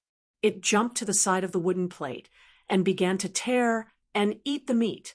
Now, he was eating very well. It was a very gentle way of eating. He grabbed the meat with his claws, tore it with his sharp beak, and then swallowed it. Lei Xingfeng said, "This time I got a lot of good things." "Ha! Because it's just been activated. I need to observe it." "Uncle Ing, Uncle Jean, Uncle Tiger, can you help me?" Mad Eagle smiled. "What's there to help? A phone, just say it. If there's anything, the 3 of us will do it." He said very heroically. Lei Xingfeng raised his hand, and a huge mannequin appeared in front of the 3 of them. This was a silver mannequin. It was more than 2 meters tall, and a domineering pressure came from it. Mad Eagle, Jean Dia, and Tiger Love suddenly jumped back. The 3 of them were on guard. Lei Xingfeng suddenly understood. He hurriedly said, "Don't panic. I took this out." Mad Eagle, Jean Dia, and Tiger Love were a little surprised. Mad Eagle said, "What's this?" Lei Xingfeng waved his hand and said, "Come back and sit. This is the mannequin I took out. It's a combat weapon. Don't make a fuss." Mad Eagle and the other 2 slowly walked back, their eyes still staring at the mannequin. Lei Xingfeng had taken out a silver mannequin. It was a mannequin that was specially designed to protect him. If no one attacked him, This mannequin would not attack. It just stood quietly behind Lei Xingfeng. After it was taken out, it took 2 steps and stood behind Lei Xingfeng. Then it stopped moving. Mad Eagle, Jean Dia, and Tiger Love surrounded the mannequin. They were all amazed. Lei Xingfeng said, "Hee hee, I want you to fight with the mannequin." Mad Eagle pointed at the mannequin and said in surprise, "Fight with it." Lei Xingfeng nodded and said, "Yes, try your best to attack with all your strength. I will control its counterattack. Hee hee, once it attacks with all its strength, I think you guys won't be its match." This time, even Jean Dia and Tiger Love were shocked. Jean Dia said, "How is that possible? Can this thing withstand our full attack?" Lei Xingfeng's face was slightly red. He said, "Just give it a try. If you can't beat it, just back off. It won't chase after you." Mad Eagle's face gradually became serious. If Lei Xingfeng could say that, it meant that this mannequin was very powerful. Jean Dia said, "Afong, are we really going to fight?" He was a little hesitant. This lifeless mannequin was emitting a terrifying power. Chapter 336. Lei Xingfeng chuckled. "Give it a try, hee hee." He was too embarrassed to say that it was a test subject that needed to be tested. Mad Eagle said, "Then let's go to the practice field at the back." There was a huge practice field at the back of the house, but Lei Xingfeng had never been there before. He spent most of his time either training in his room or resting in the wooden shed in the yard. He almost never went to the backyard. He said, "All right, let's all go together. Call Ishanl and Jean Depang as well." Lei Xingfeng got up and walked towards the backyard. The puppet beast followed closely behind. Jean Dia carefully observed the puppet beast. When he saw the way it walked, he became even more cautious. This was because the way it walked was completely natural, just like how a human would walk. This meant that the puppet beast's craftsmanship was extremely high. Jean Dia whispered, "Old Eagle, Tiger, be careful. This thing, I don't think it's easy to fight." Mad Eagle said, "Even if it's not easy to fight, we still have to fight. I don't know what Afong is trying to prove, but I believe that Afong won't hurt us." Everyone knew this. No matter what, Lei Xingfeng wouldn't hurt the 3 of them. The 3 of them had protected him when he was young and weak. Putting everything else aside, they wouldn't be able to get past the emotional barrier. He was purely doing this for the sake of experimentation. The practice field in the backyard was very large. It was a rectangular field that was 200 meters wide and 500 meters long. The ground was paved with hard rocks that were 1 meter thick. After being placed side by side, the surface had been polished several times to form a flat ground. Lei Xingfeng and the others came to the practice field. It was in full swing. There were about 200 children training hard. Lei Xingfeng asked, "These children?" Ishanl smiled bitterly. "Master, these are the next generation we're training. They're all my children, and some of them are from outside sections. They're all talented children." Lei Xingfeng scratched his head. He knew that he wasn't the head steward. Especially in recent years, he had been running around and didn't have time to take care of things at home. He basically just left everything to them. He said, "All right, let them go back and rest. I want to use this practice field." Lei Xingfeng's words were very effective. Soon, the practice field was empty. Lei Xingfeng brought the puppet beast to the center of the field and smiled. "I'll stand here. Whoever touches me will be rewarded." Mad Eagle smiled. "All right, this counts as a mission. If we touch you, how many yin rings?" Lei Xingfeng didn't mind. He said, 100 yin rings. This time, it wasn't just Mad Eagle who was moved. Jean Dia and Tiger Love were also excited. 100 yin rings wasn't a small number. Although they earned a lot from working with Lei Xingfeng, most of it came from materials. If they wanted to exchange materials for rings, they had to find a way. Nothing was more exciting than directly obtaining rings. To them, materials weren't the most important thing. Rings were what they needed the most. Ishanel was moved. He said, "Can I go?" Lei Xingfeng couldn't help but smile. He said, "No problem. No matter who wins, they'll get 100 rings." Ishanel was also a ninth ring sage. Even in the hidden sect, ninth ring sages were the backbone of the sect. If he wanted to participate, Lei Xingfeng had no objections. 4 ninth ring sages, whether it was Mad Eagle, Jean Daya, Tiger Love, or Ishanel, they all felt that the 100 rings were definitely worth it. The mission of 4 ninth ring sages was to touch Lei Xingfeng. This was too easy. They felt that no matter how strong the puppet beast was, it couldn't block the attacks of 4 people. Mad Eagle, Jean Daya, Tiger Love, and Ishanel each stood in a corner. There was also a group of guards and servants outside the practice field. Everyone was curious and wanted to see the fight between the master of the house, the head of the guards, and the head butler. Jean Depang held a barbecue stick in his hand. As he ate, he said, "What's that thing?" He pointed at the puppet beast with his stick. A servant next to him said carefully, "Master Fatty, I heard that it's some kind of puppet beast. We want to test its power." Jean Depang said, "Damn, for ninth ring sages, that's too scary. You want to rely on that puppet beast to block them?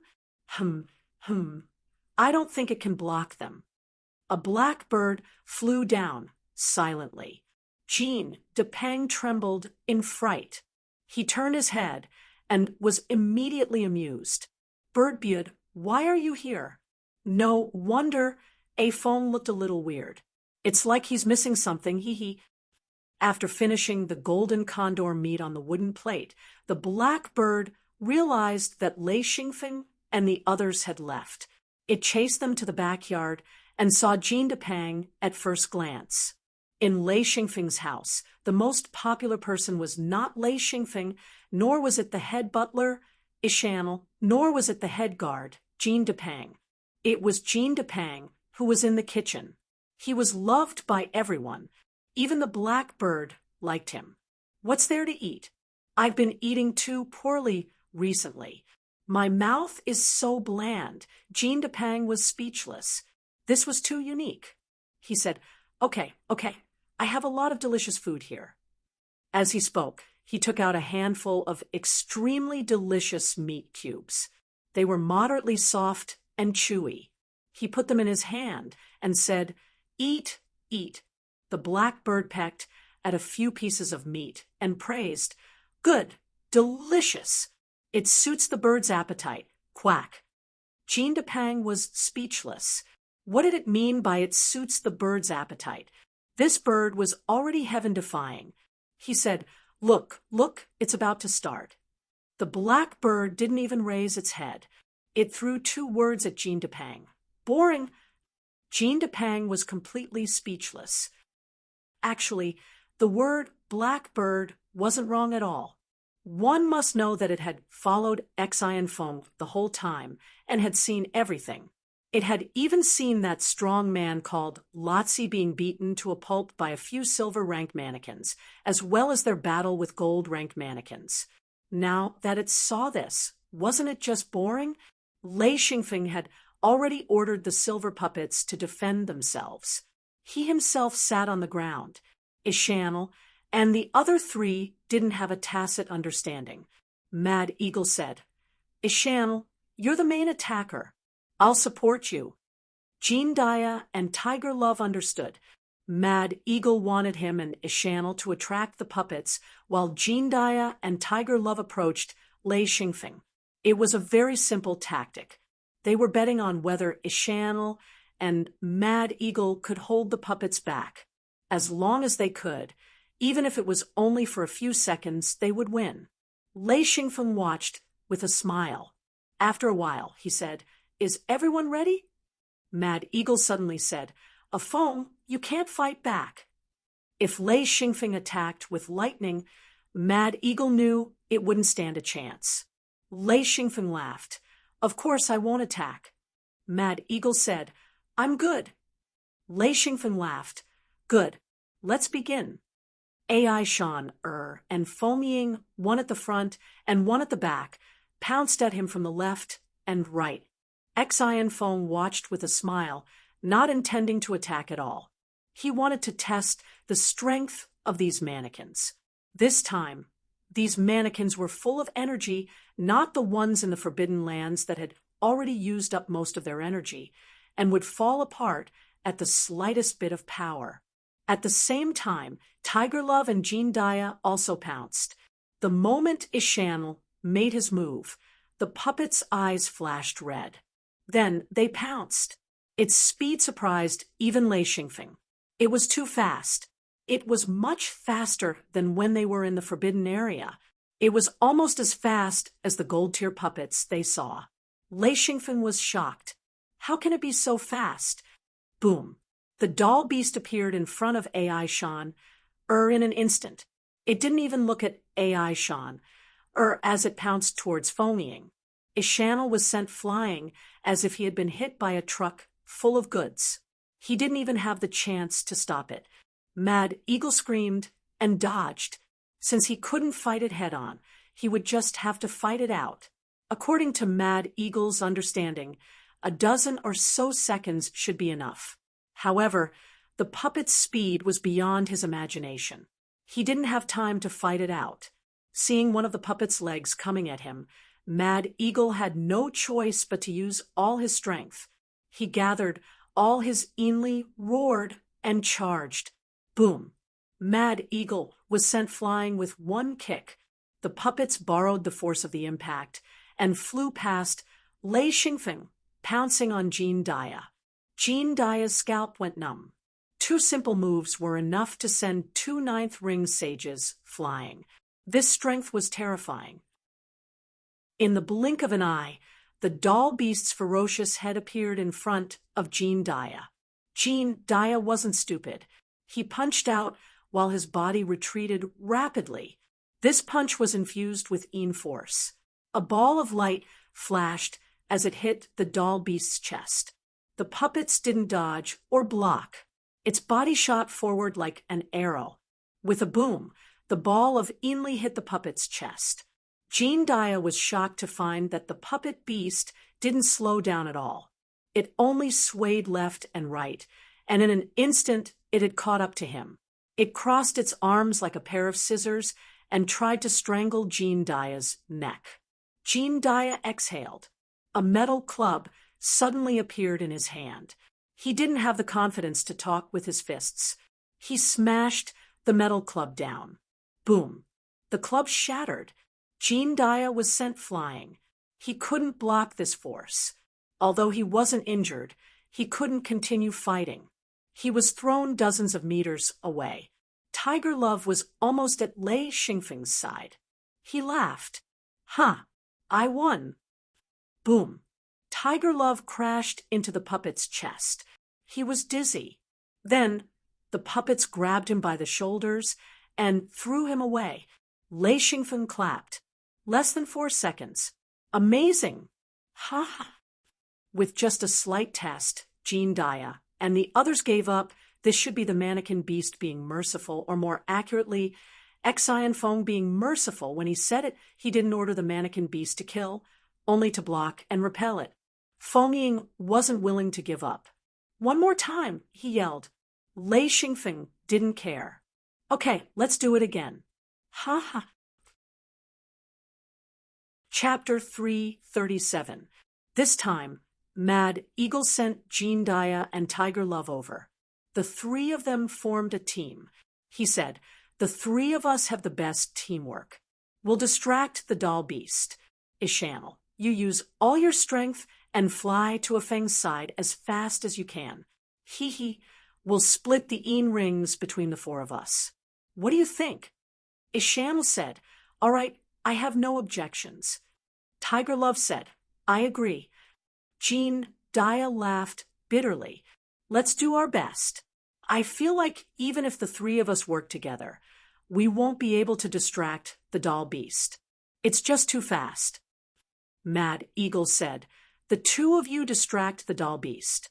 I'll try to hold it down. Hee hee, I don't believe that we can't buy it a few seconds." The four of them came to an agreement. Three of them would be on one end, while the other would be on the other end. This time, they wouldn't attack from four sides, but from two sides. Xian Feng giggled as he patted the mannequin before sitting back down. As he patted it, he passed the solution to the mannequin. Mad Eagle said, "We're ready." Lei Xingfeng chuckled. "Begin." The doll beast took the initiative this time. It charged towards Ashanla at top speed. Mad Eagle, Jean Daya, and Tiger Love were stunned. This wasn't what they'd planned. Just as the three of them were stunned, the doll beast appeared in front of Ashanla and sent him flying with a single punch. Then it turned around and pounced on the three of them. Ashanla was dumbfounded as well. The punch almost made him cough up blood. It was only because he couldn't react in time that he suffered a small loss. Fortunately, the doll beast didn't hurt people, so he escaped with his life. He was so scared that he broke out in a cold sweat. Boom, boom, boom. Mad Eagle was still thinking as he was sent flying. What the F*** is going on? As the black bird ate the meat, it said, "For idiots, dumber than a mindless beast. TSK, TSK. Even a bird knows that this is a stupid method. It's hard for them to seriously divide themselves into two groups.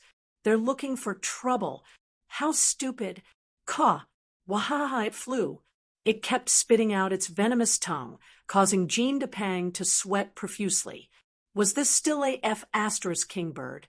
Blackbird continued to ridicule. "You still look surprised. Fatty, do you know how pigs die?" Jean Depang forced a smile and said, "They died of obesity, sigh." The blackbird squawked twice and said, "Wrong. He died of stupidity. He died of stupidity. Caw. It seems like they'll die from being too fat. Caw, caw. Fatty, you know your limits. You're stronger than them." Jean Depang was stunned by the blackbird's scolding. After a while, he realized that the blackbird was scolding him as well. However, he really didn't dare to offend the blackbird. The bird's mouth was too venomous.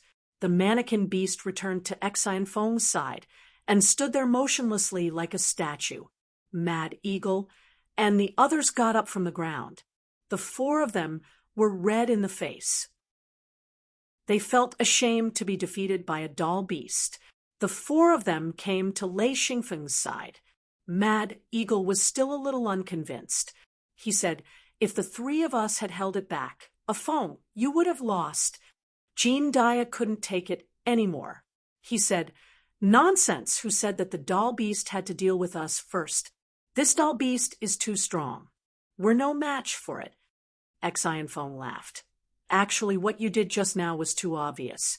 It was obvious that the three of you wanted to stall the mannequin beast, but with its speed, it's impossible. It would first eat the weak and then fight you. Hee hee, I think it's best for you to group up and find a chance to attack me.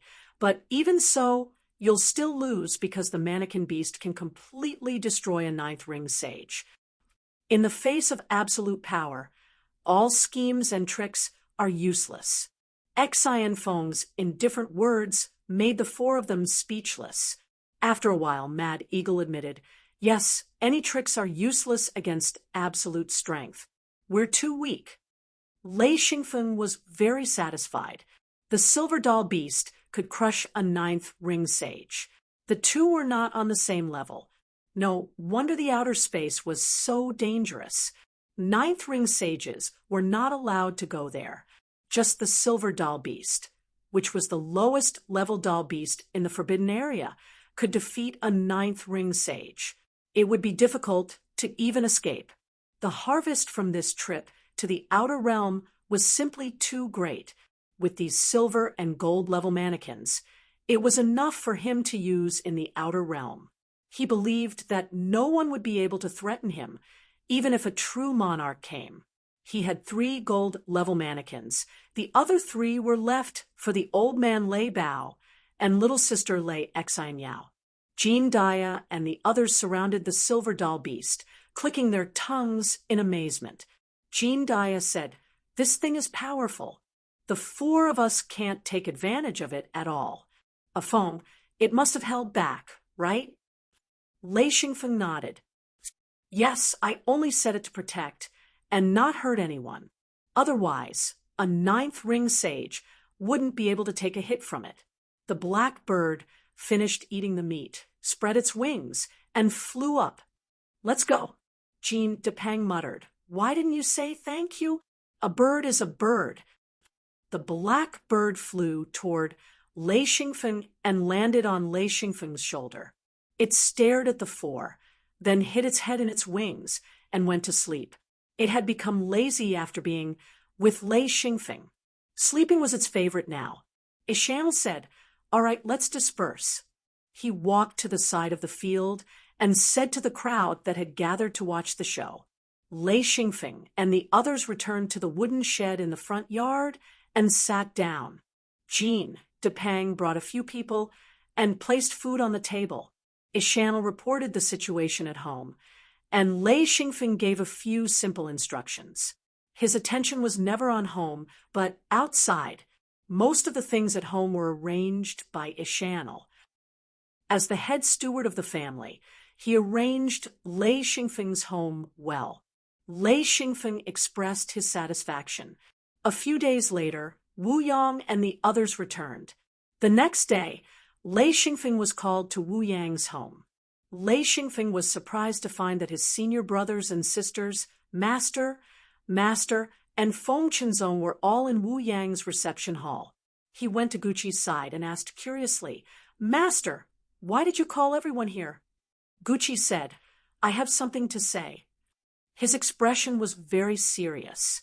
Lei Xingfeng was the last to enter. Wu Yang clapped his hands and said, "All right, everyone be careful. Don't go out in the near future. Be careful. Don't go out in the next few days. Stay in the hidden space." As the eldest senior brother, Yuko had the responsibility to take care of his junior brothers and sisters. So he asked, "Ancestor, what happened? Why can't we go out?" Wu Yang said, "The world we rely on has been showing signs of instability recently." No one understood what he meant. Yuko asked, "What do you mean?" Wu Yang said, "Instability means that there are foreign races, foreign cultivators, or perhaps foreign experts trying to enter our world.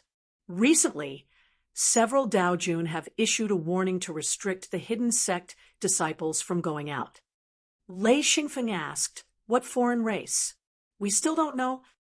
Wu Yang said, "Yes, the reason we don't let you go out is because we don't know what has come in. Perhaps it's a powerful race. We can't afford to lose our disciples. In addition, those who stay in this world, our people have to move into the hidden space to avoid them. Everyone has to take action." Lei Xingfeng had many subordinates who were active outside. When they heard this news, they were also shocked. He was a bit confused. This was mainly due to his experience in his previous life. He couldn't understand what kind of foreign race had come in. Could it be an invasion? Xian Zhaoluan said, "Ancestor, the hidden sect is very powerful. Can they stop the foreign race from entering?"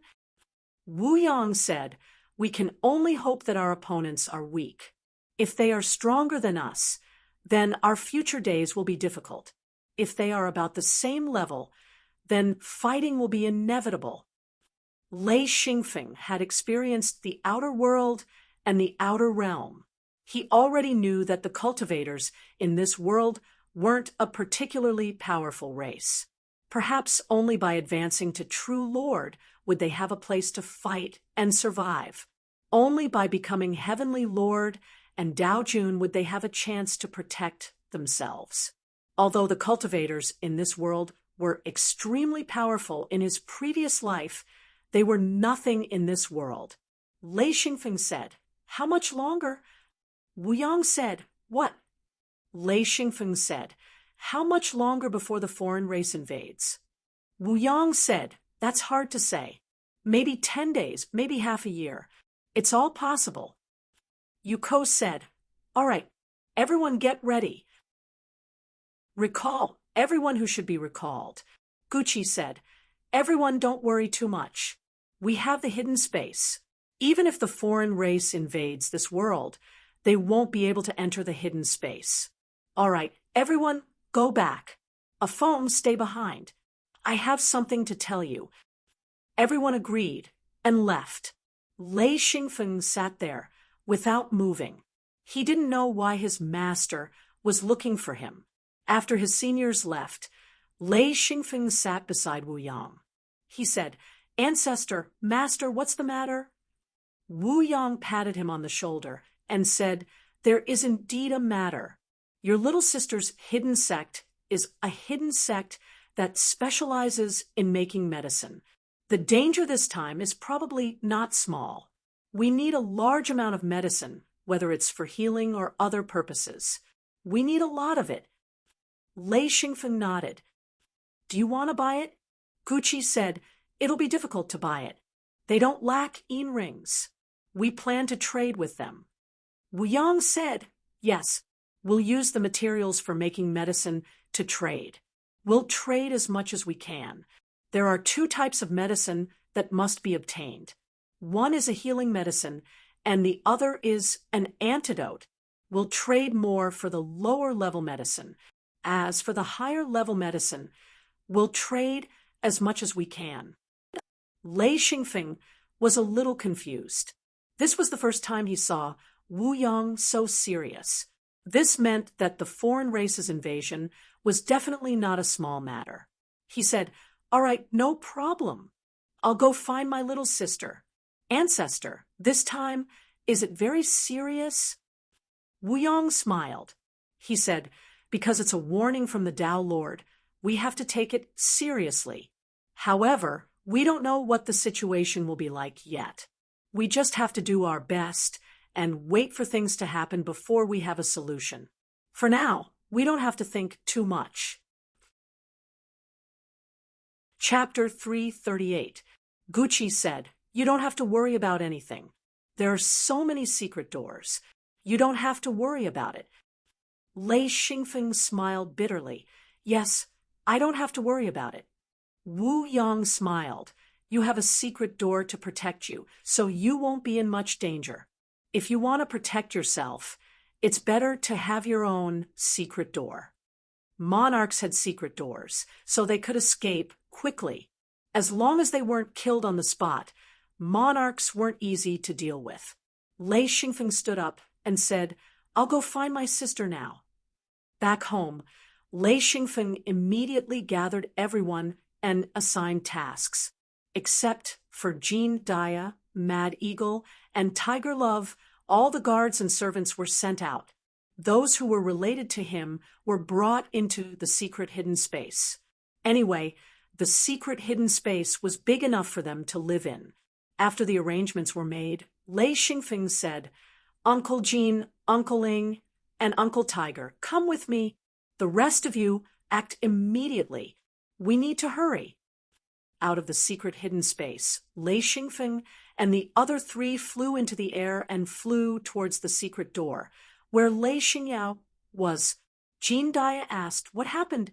Why did you send everyone into the secret hidden space?" Lei Xingfeng sighed. "I heard that there was an invasion. I don't know the specifics." "Uncle Jean, have there been any invasions before?" Jean Dia said, "No, I've never heard of any invasions."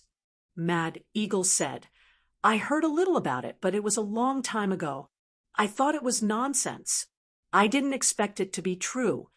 Lei Xingfeng said, "What did they say? What kind of invasions?" He didn't have a clue, so when he heard Mad Eagle say it, he wanted to know more. Mad Eagle shook his head and said, "I've only heard a little about it.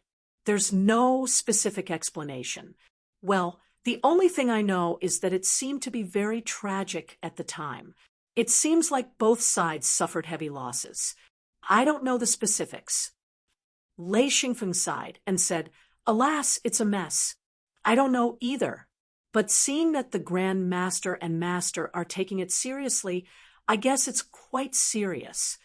As they spoke, the four of them had already arrived at the small town where Lei Xianyao's secret door was.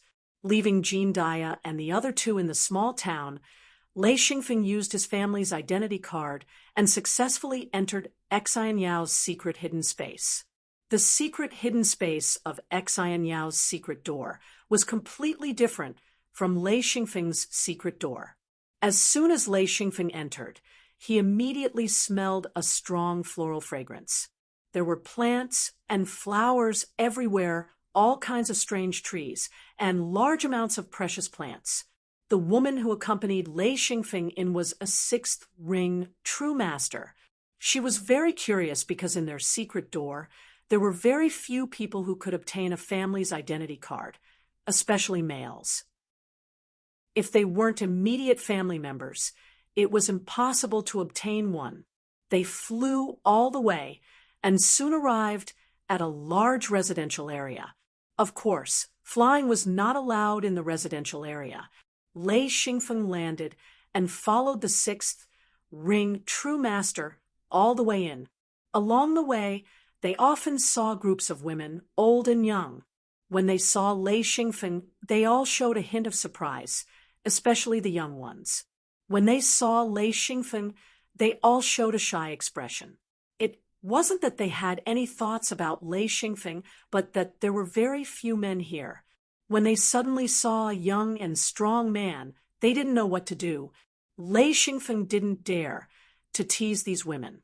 This secret door was famous for not being easy to mess with. Not only were they led by women, but they were also very strong. However, there were very few secret doors that had Dao monarchs. He could only look straight ahead. As he walked forward, the true master leading the way had a good impression of this man. Lei Xingfeng's house wasn't small. It was much bigger than Lei Xingfeng's house. Lei Xingfeng's house only had 2 large courtyards and 7 or 8 small 2-story buildings. Lei Xingyao's house was completely different. She had more than 20 houses for large courtyards, 2 cultivation fields, and a fully enclosed cultivation garden. She also had many subordinates. Just the people living in the courtyard of her house numbered more than 400, which was 4 times more than Lei Xingfeng's subordinates. Lei Xingyao and Thunderstorm were already at the door. When Lei Xingfeng appeared, Lei Xingyao cheered and jumped into his arms. She said excitedly, "Brother, you're finally here. Hee, this is great." Lei Xingfeng lightly patted Lei Xingyao's back. It had been like this since they were young. Lei Xingyao liked to hug her brother. She was already used to it. Being hugged by her brother calmed her heart. Lei Xingfeng held Lei Xingyao's hand and walked to Thunderstorm. He smiled and said, luckily you didn't go out. Otherwise, I would have come for nothing." Thunderstorm smiled and said, "I've already gone out. I just came back." Hee. Lei Xingyao said, "Brother, let's go in and talk." Yan Shaoqing looked at Lei Xingyao lovingly. She had been following Lei Xingyao since she entered the secret door. Of course, she knew that these were the happiest days of Lei Xingyao's life. She smiled every day and was no longer as cold as before. She was very lively. Lei Xingyao also had housekeepers and retainers. She also had guards and attendants. In the family, her words carried a lot of weight. The 3 of them chatted and laughed as they walked into the house. Lei Xingfeng said, "Little sister, your house is much grander than your brother's." Lei Xingyao giggled and said, "Of course, I like big houses." Hee. In the courtyard, there were countless strange ancient trees and all kinds of plants. A stone path meandered forward, and very quickly, a clear water surface could be seen. This water surface was not big, covering an area of about 100 mu. There was a stone bridge across the water surface, and a very large stone platform was connected to the 10-zhang-long stone bridge. Behind the platform was a beautiful 2-story building made of wood, and it had an antique feel to it. This was the small building that Xi and Yao lived in. On the platform, there were already attendants setting up a carpet and a short table. Lei Xingyao smiled and said, "Let's sit here and chat. Brother, I don't have a good cook like Brother Fatty here. It's a pity that Brother Fatty is a man. If it was a woman, I would have brought her back." The brown carpet was made of an unknown animal's fur. It was soft and slender. Stepping on it with bare feet felt very comfortable. On the carpet, there were 4 short tables. Thunderstorm, Lei Xingfeng, and Yan Xiaoqing each had a short table. On top of it was a plate of fruit and fishman wine. The fishman wine was given to his little sister by Lei Xingfeng. Lei Xingyao waved her hand and asked the others to leave. She did not want others to disturb her family's conversation. Of course, Yan Xiaoqing still sat beside her. She did not treat him as an outsider. Lei Xingfeng smiled and said, "Which world did you go to this time?" Thunderstorm said, "It's called Green Island." Hee, although it's called an island, the land area is incomparably huge. It's surrounded by the sea. I don't know how big it is. However, just that island alone is bigger than the barbarian gathering continent that we used to live in. Lei Xingyao said, "That's our secret sect's exclusive world. There are a few plantations and cultivation fields there. We went there this time to pick some materials." Lei Xingfeng said in surprise, "Yi can go there?" Lei Xingyao smiled and said, "Because Yi is a 9th ring sage and not a monarch. That's why he can go. If he were a monarch, he wouldn't be able to go." Lei Xingfeng now understood. This was a territory exclusive to the outside world. If a monarch went there, the coordinates of this place would be exposed. As long as it was recorded on the Ding Qianyu, he could enter and leave as he pleased. 9th ring sages did not have this ability, so they were allowed to enter. Lei Xingyao said, "He really likes Green Island. He said he wants to go there again in the future." Thunderstorm said, "There's thunderstorm there. It's a pity we didn't encounter it in the few days we were there." Lei Xingfeng couldn't help but smile bitterly. If it wasn't for Lei Xingyao's grandfather, they probably wouldn't have been able to enter. Thunderstorm could go, but Lei Xingfeng definitely couldn't, because he was a member of another secret sect. Lei Xingyao said, "I don't know why, but recently I've been very nervous. The senior sisters all went to make medicine. I'm the only one who has nothing to do."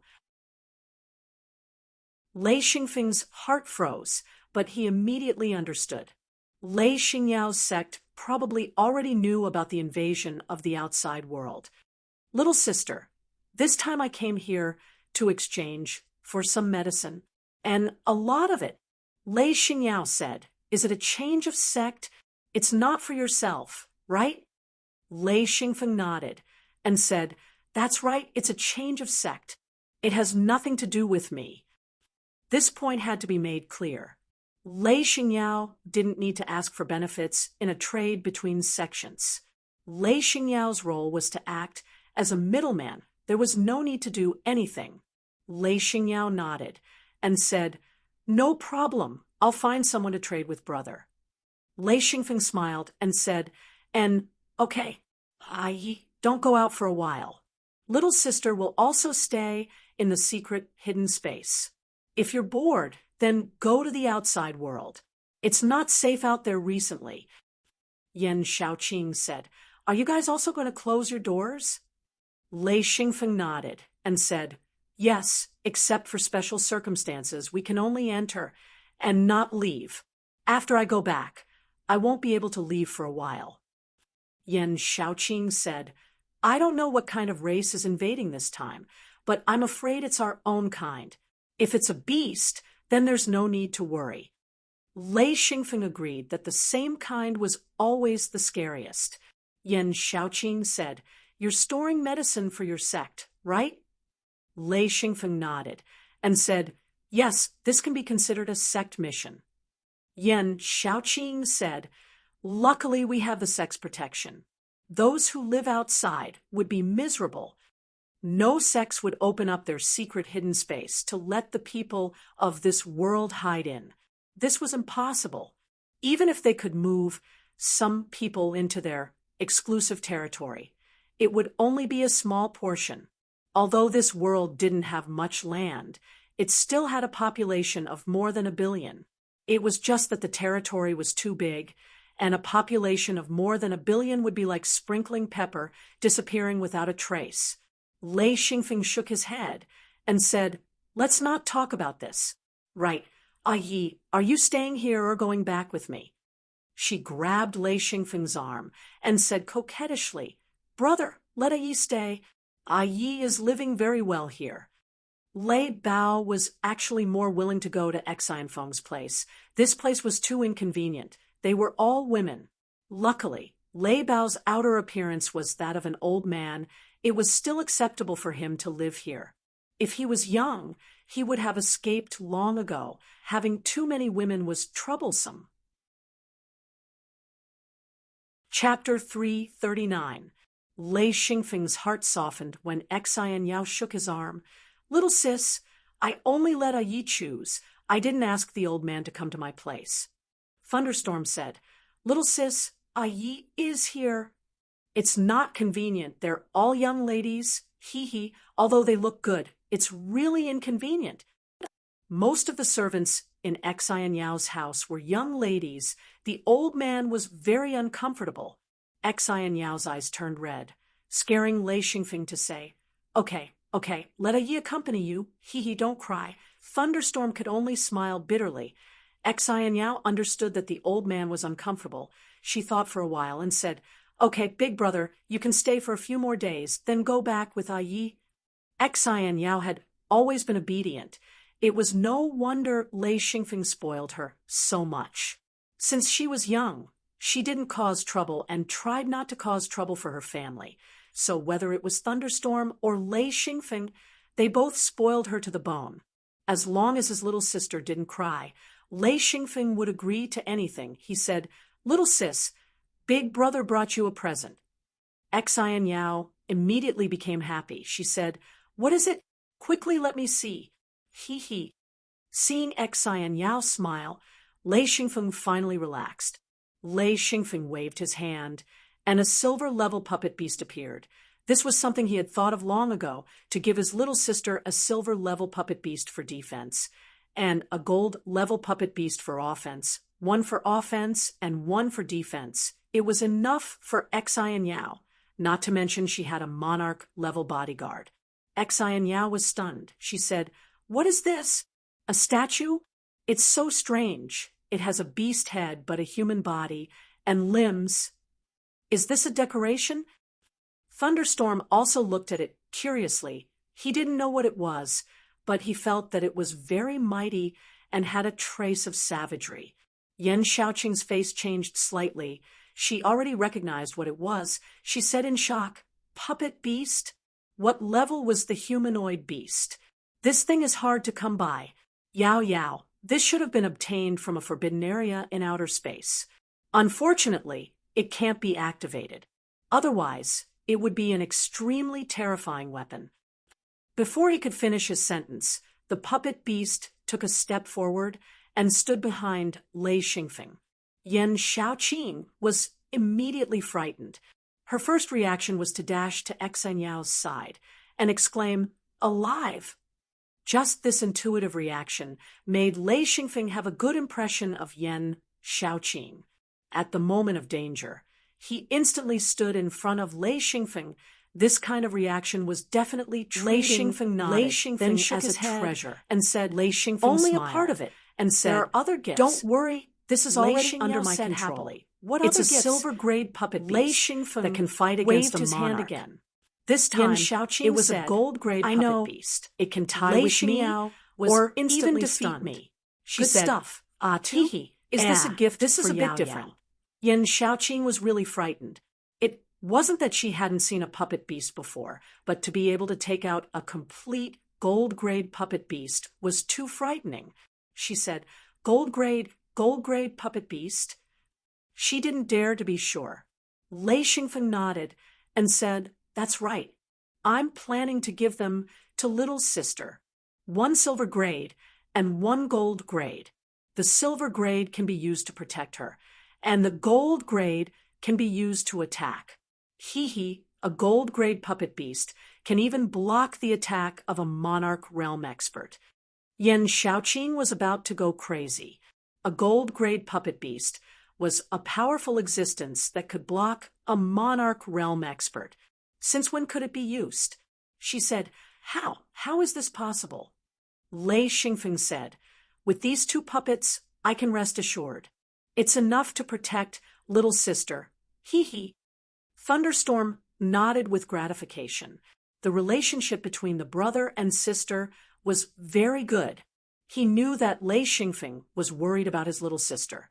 So he found such a powerful defensive weapon and gave it to Lei Xingyao immediately.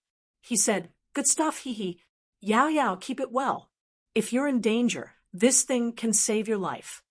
Lei Xingfeng said, Yi is 1 too. Lei Xingfeng took out another 2 gold-grade puppets and said, Yi, these 2 gold-grade puppets are for you. Little sister, Yi is often outside, so these 2 gold-grade puppets are for Yi's protection. Of course, Lei Xingyao knew that Thunderstorm was in more danger than her. She agreed, okay, I'll keep a silver gold-grade puppet and give this gold-grade puppet to Yi too. Lei Xingfeng smiled and said, there's no need for that. 2 gold-grade puppets are enough. Yan Xiaoqing was so shocked that she couldn't speak. This was too exaggerated. There were a total of 3 gold-grade puppets. She knew that if those experts went to the outer realm and encountered 3 gold-grade puppets at the same time, even a monarch realm expert would have to escape. She didn't know that Lei Xingfeng had a crystal gold-grade puppet. That was the real killing weapon. It was a pity that Lei Xingfeng couldn't activate it. Lei Xingfeng taught Yi and his little sister how to control the puppets. He was already very familiar with this set of procedures. It had to be said that controlling the puppets was very simple. Once mastered, one could easily command them. If one didn't know the secret behind it, there was no way to do it. Lei Xingfeng didn't know how Tuo Yesher got this star python record. He guessed that Tuo Yesher gave him a copy of the star python record. Perhaps the puppets would become popular in the future if he spread the method of controlling them. Lei Xingyao was very smart. In a moment, she had already completely controlled the puppet. She commanded it to advance and retreat. At this time, she was like a child, happily laughing. This was too fun. This was a puppet that completely listened to her orders. Thunderstorm was also very serious about learning. He was always very serious about increasing his strength. 1 old and 1 young played until it was time to eat. Putting away the puppet, Yan Xiaoqing ordered his subordinates to bring in all kinds of delicious food. Lei Xingfeng said while eating, little sister, I can't stay here for too long. The outside world is getting more and more chaotic.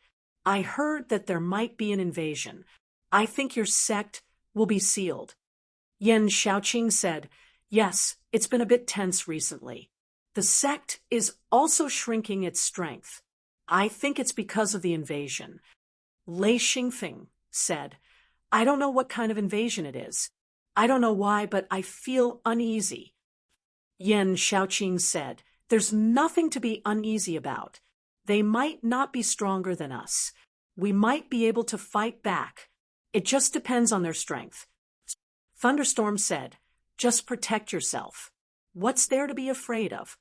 Lei Xingfeng said, little sister, in the next few years, you should go to the outside world more. Now that you have the puppet and Granny Ann's protection, you can go to the outside world more often. You can broaden your horizons. He wasn't worried about Lei Xingyao's safety at all. With Yan Shaoqing and the puppet, even a monarch wouldn't be able to defeat them. 3 days later, Lei Xingfeng exchanged a large amount of low-grade healing medicine and other kinds of medicine, including a small amount of high-grade medicine. Only then did he bid farewell to Elder Thunderstorm and went to the small town to meet up with Jean Daya and the others. Although Lei Xingyao didn't want Yi and her brother to leave, she was very sensible and didn't cry. She silently watched the two leave. After Lei Xingfeng bid farewell, he brought Jean Daya, Lei Xingfeng, and Elder Thunderstorm back to the sect. The journey was safe, and they quickly returned home. As soon as they reached home, Wu Yang sent someone to invite Lei Xingfeng over. Lei Xingfeng came to the guest hall of Wu Yang's house. When he saw Wu Yang and Guqi, he smiled. "Ancestor, Master, the medicine has been exchanged." After passing the medicine to AI-8, Lei Xingfeng sat down and said, "Ancestor, little sister said that after this exchange, they will temporarily stop trading because they're going to seal the door." Wu Yang said, "We are also going to seal the door. For now, we can only enter and not exit. Once we seal the door, the hidden Luan space, and this world will be separated." Lei Xingfeng said, "Why aren't we resisting?" Wu Yang smiled. "Who said we aren't resisting? Once the door is sealed, your master and I will go out to fight." Lei Xingfeng was shocked. "Ah, who will guard the house?" Guqi said, "Your little senior master Feng Chen is at home. If you want to go to the outside world, you can go through his secret door." There had to be a true monarch at home. Otherwise, once the door was sealed, everyone in the secret door wouldn't be able to go anywhere, not even to the outside world. Lei Xingfeng said, "Unfortunately, I can't go with you." Wu Yang and Guqi laughed. Wu Yang said, "This isn't going to the outside world or the outer region. Who knows what is invading this time? If you aren't strong enough, it's best if you don't go. Otherwise, it will be hard to escape." Lei Xingfeng curled his lips and said, "I have a gold level puppet beast protecting me. You want to hurt me? That would be difficult." Wu Yang said, "Even so, you are not allowed to go." Lei Xingfeng didn't know what to do. Don't look at the smile on his face. Once he made up his mind, it was hard to change his mind. He said listlessly, Okay. If you don't want to go, then don't go." Guqi said, "A foam, relax at home. Whether you rest or cultivate, just treat it as a holiday." Lei Xingfeng thought about it and agreed. He had been running around outside and hadn't felt at ease at home in a long time. This time, Yi was at home too. He said, "Okay, I will rest at home." He got up and said, "If there is nothing else, I will go back first." Wu Yang said, "Go back, go back." Electric arcs jumped around his body. Lei Xingfeng sat in a special cultivation room, wholeheartedly cultivating his Yinli. The black bird hid in the corner of the room, quietly watching Lei Xingfeng. Because Lei Xingfeng was cultivating, it didn't get beaten up today. It could only watch Lei Xingfeng soberly. This was a rare break. A gold level puppet beast stood guard inside the door. Every once in a while, Lei Xingfeng would take out the Saturn beast's meat and quickly roast it with electric arcs. Then he would eat a few pieces. At this time, the black bird would happily share a bit of the Saturn beast's meat. This was its happiest moment. Lei Xingfeng hadn't been so focused on cultivation for a long time. The enormous Lei Yin force flowed through his body. Through Lei Yin's drive, it tempered his body bit by bit, and also tempered Lei Yin force. Chapter 340. Lei Xingfeng was naked as he sat cross-legged. This wasn't because Lei Xingfeng was an exhibitionist, but because no matter what clothes he wore, they would be burned to ashes by the flashing electric arcs. As his cultivation deepened, countless tiny electric arcs formed a silver barrier around his body, producing crackling sounds. Even though the speed of cultivation in the secret chamber was not as fast as in the thunderstorm, it was still much better than the outside world. As time passed, his cultivation gradually grew stronger. Lei Xingfeng was cultivating, so was Elder Thunderstorm. Jean Dia and the others were cultivating as well. Everyone in Lei Xingfeng's home was cultivating. After the secret space was sealed, it was cut off from the outside world. If one wanted to get information, they would have to go to the outside world and ask other cultivators. However, Lei Xingfeng didn't plan to go to the outside world. His main mission now was to reach peak 9th ring as soon as possible. After cultivating for 10 days, Lei Xingfeng decided to refine Lei Yin and the Chaos Wheel again. He had collected a lot of materials that could increase the quality of Lei Yin and the Chaos Wheel. Lei Xingfeng's Lei Yin was different from other 9th ring sages. He used an ancient method to refine Lei Yin, while others used Yinli. There was a fundamental difference. His Lei Yin had the ability to refine Lei Yin force, and could also contain a large amount of Lei Yin force. However, Lei Xingfeng knew that his Lei Yin still needed to be developed. There were many methods and skills that he hadn't unearthed. When he refined Lei Yin, the materials weren't ideal, but he left open the possibility of further upgrading. As long as he had good materials, he could replace or strengthen Lei Yin. Just like the Chaos Wheel, both Lei Yin and the Chaos Wheel had room for upgrading. As long as he had good materials, he could upgrade them. Lei Xingfeng placed the materials on the ground and used powerful lightning to refine them. In an instant, the room was filled with smoke. The impurities in the materials were driven out by the lightning. The jumping lightning turned into countless tiny sparks that hit the materials. Lei Xingfeng refined them.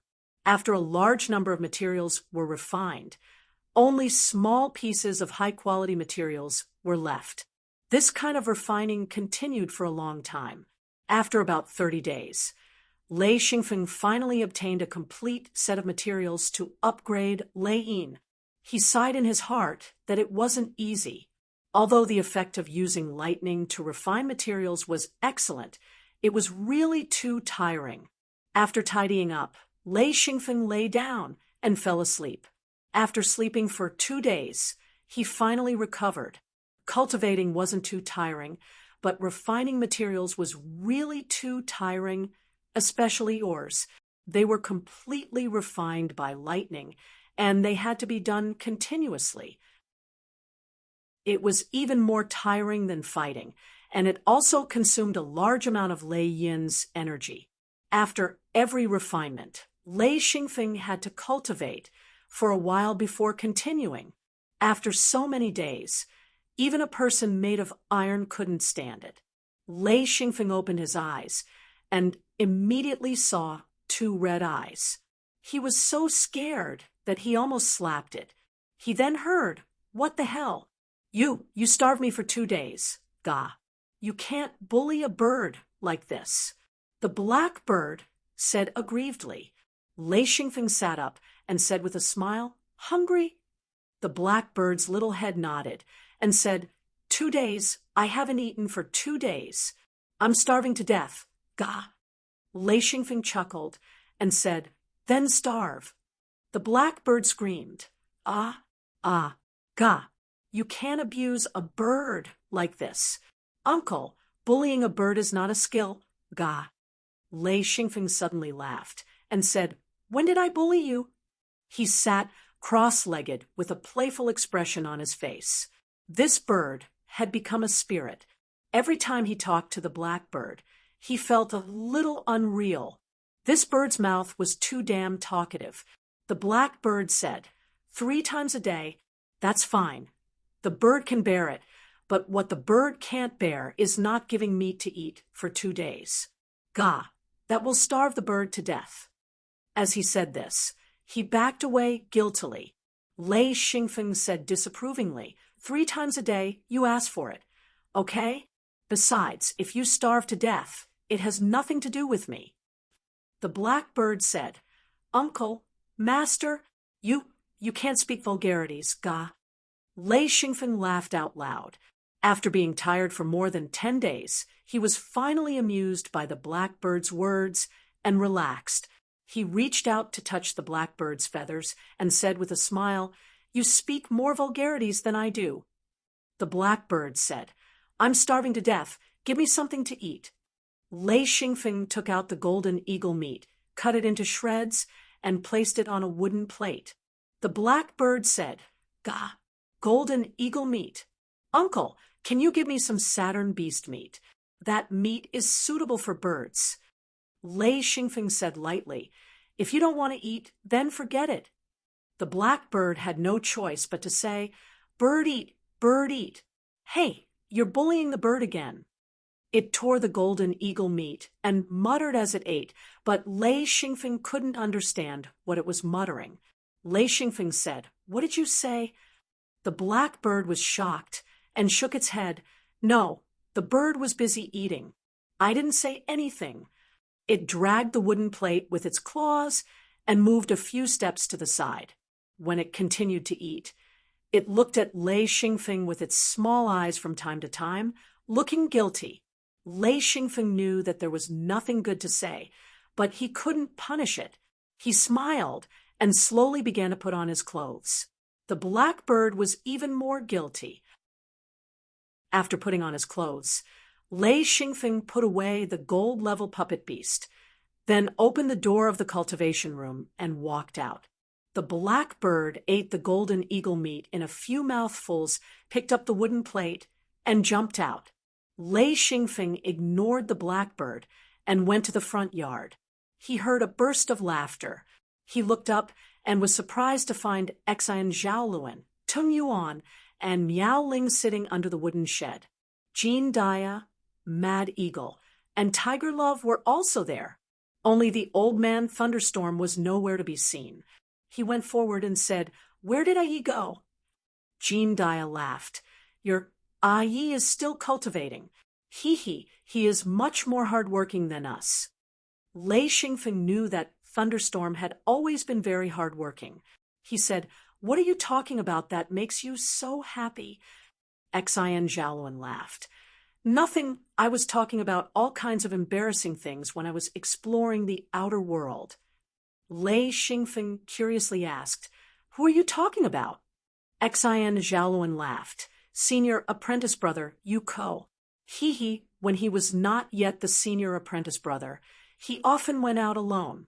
Later on, for some reason, he took his junior apprentice brothers and sisters out a few times. In the end, he was so embarrassed that he pissed his pants. After that, he refused to take them out anymore." Lei Xingfeng asked, "Where did senior apprentice brother Yu Ko go?" Xian Zhaoluan said, "He went to the outer world. This time he took a few guards with him." He shook his head. He had a lot of opinions about Yuko's actions. Lei Xingfeng laughed. "It's just a habit." He immediately understood why so many people were laughing just now.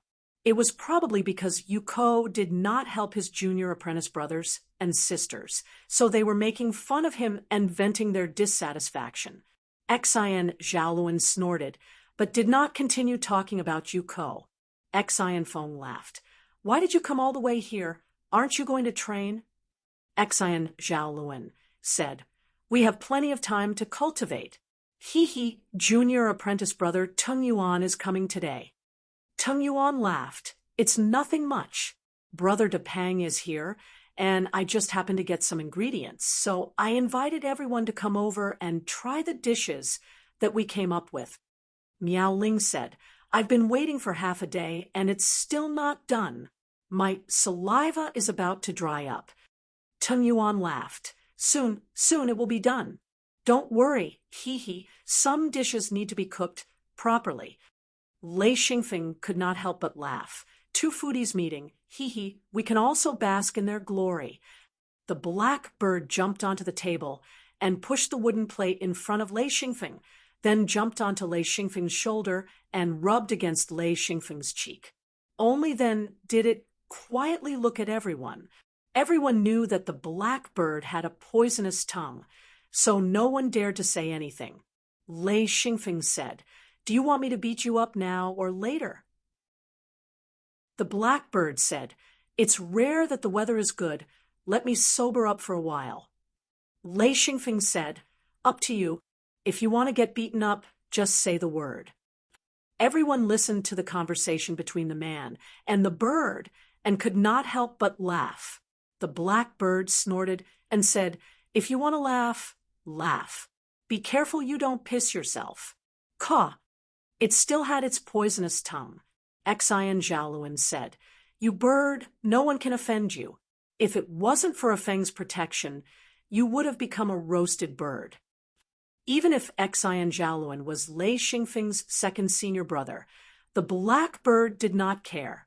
It was afraid of Wu Yang, Gucci, and other terrifying experts.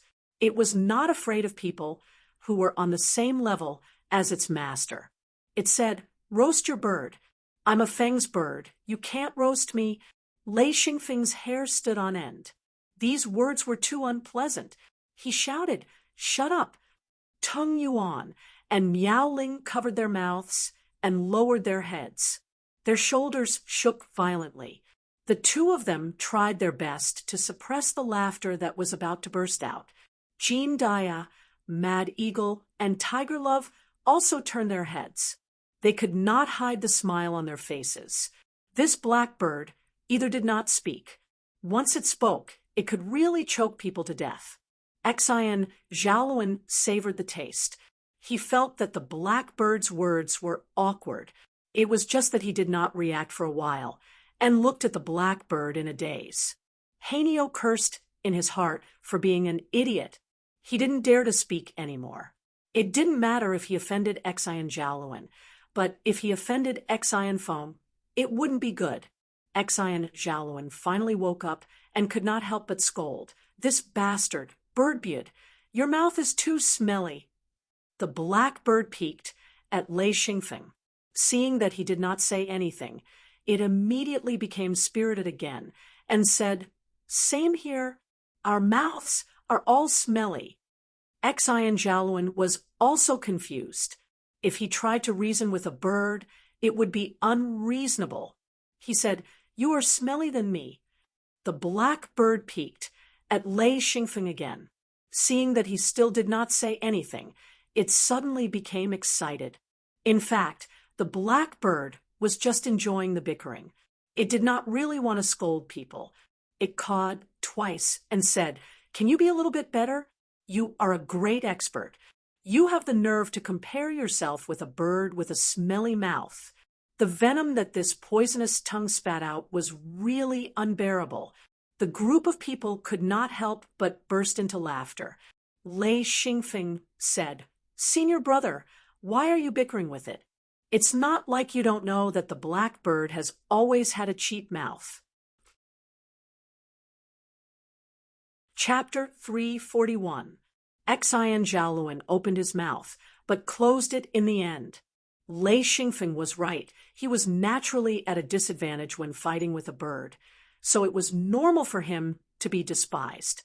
The blackbird laughed proudly, but after being hit by Lei Xingfeng's thunderbolt, it couldn't stop trembling. After a while, it said, Don't bully a bird like this." Lei Xingfeng also had a headache. The blackbird's mouth was unforgiving. Fortunately, his senior brothers and sisters didn't care much about it, and Lei Xingfeng was a good person. He had a good relationship with his senior brothers and sisters, so he didn't cause any trouble. After 3 lightning strikes, the blackbird couldn't speak. It only focused on absorbing the lightning. Even if it wanted to speak, it couldn't. It trembled like a quail in the cold wind. It struggled to open its mouth, but it couldn't make a sound. Xian Zhaoluan smiled helplessly. He was now sure that he would definitely lose if he bickered with the blackbird. When a bird could talk as skillfully as a human would be at a disadvantage because the same sentence would not be funny when said by a bird, but it would be funny when said by a bird. Innately, a human couldn't win against a bird. In the midst of the awkwardness, Jean Depang brought a group of subordinates, carrying all kinds of dishes. Jean Depang was amazing now. In the hidden sect, he was very popular. He had a big heart and a fat body.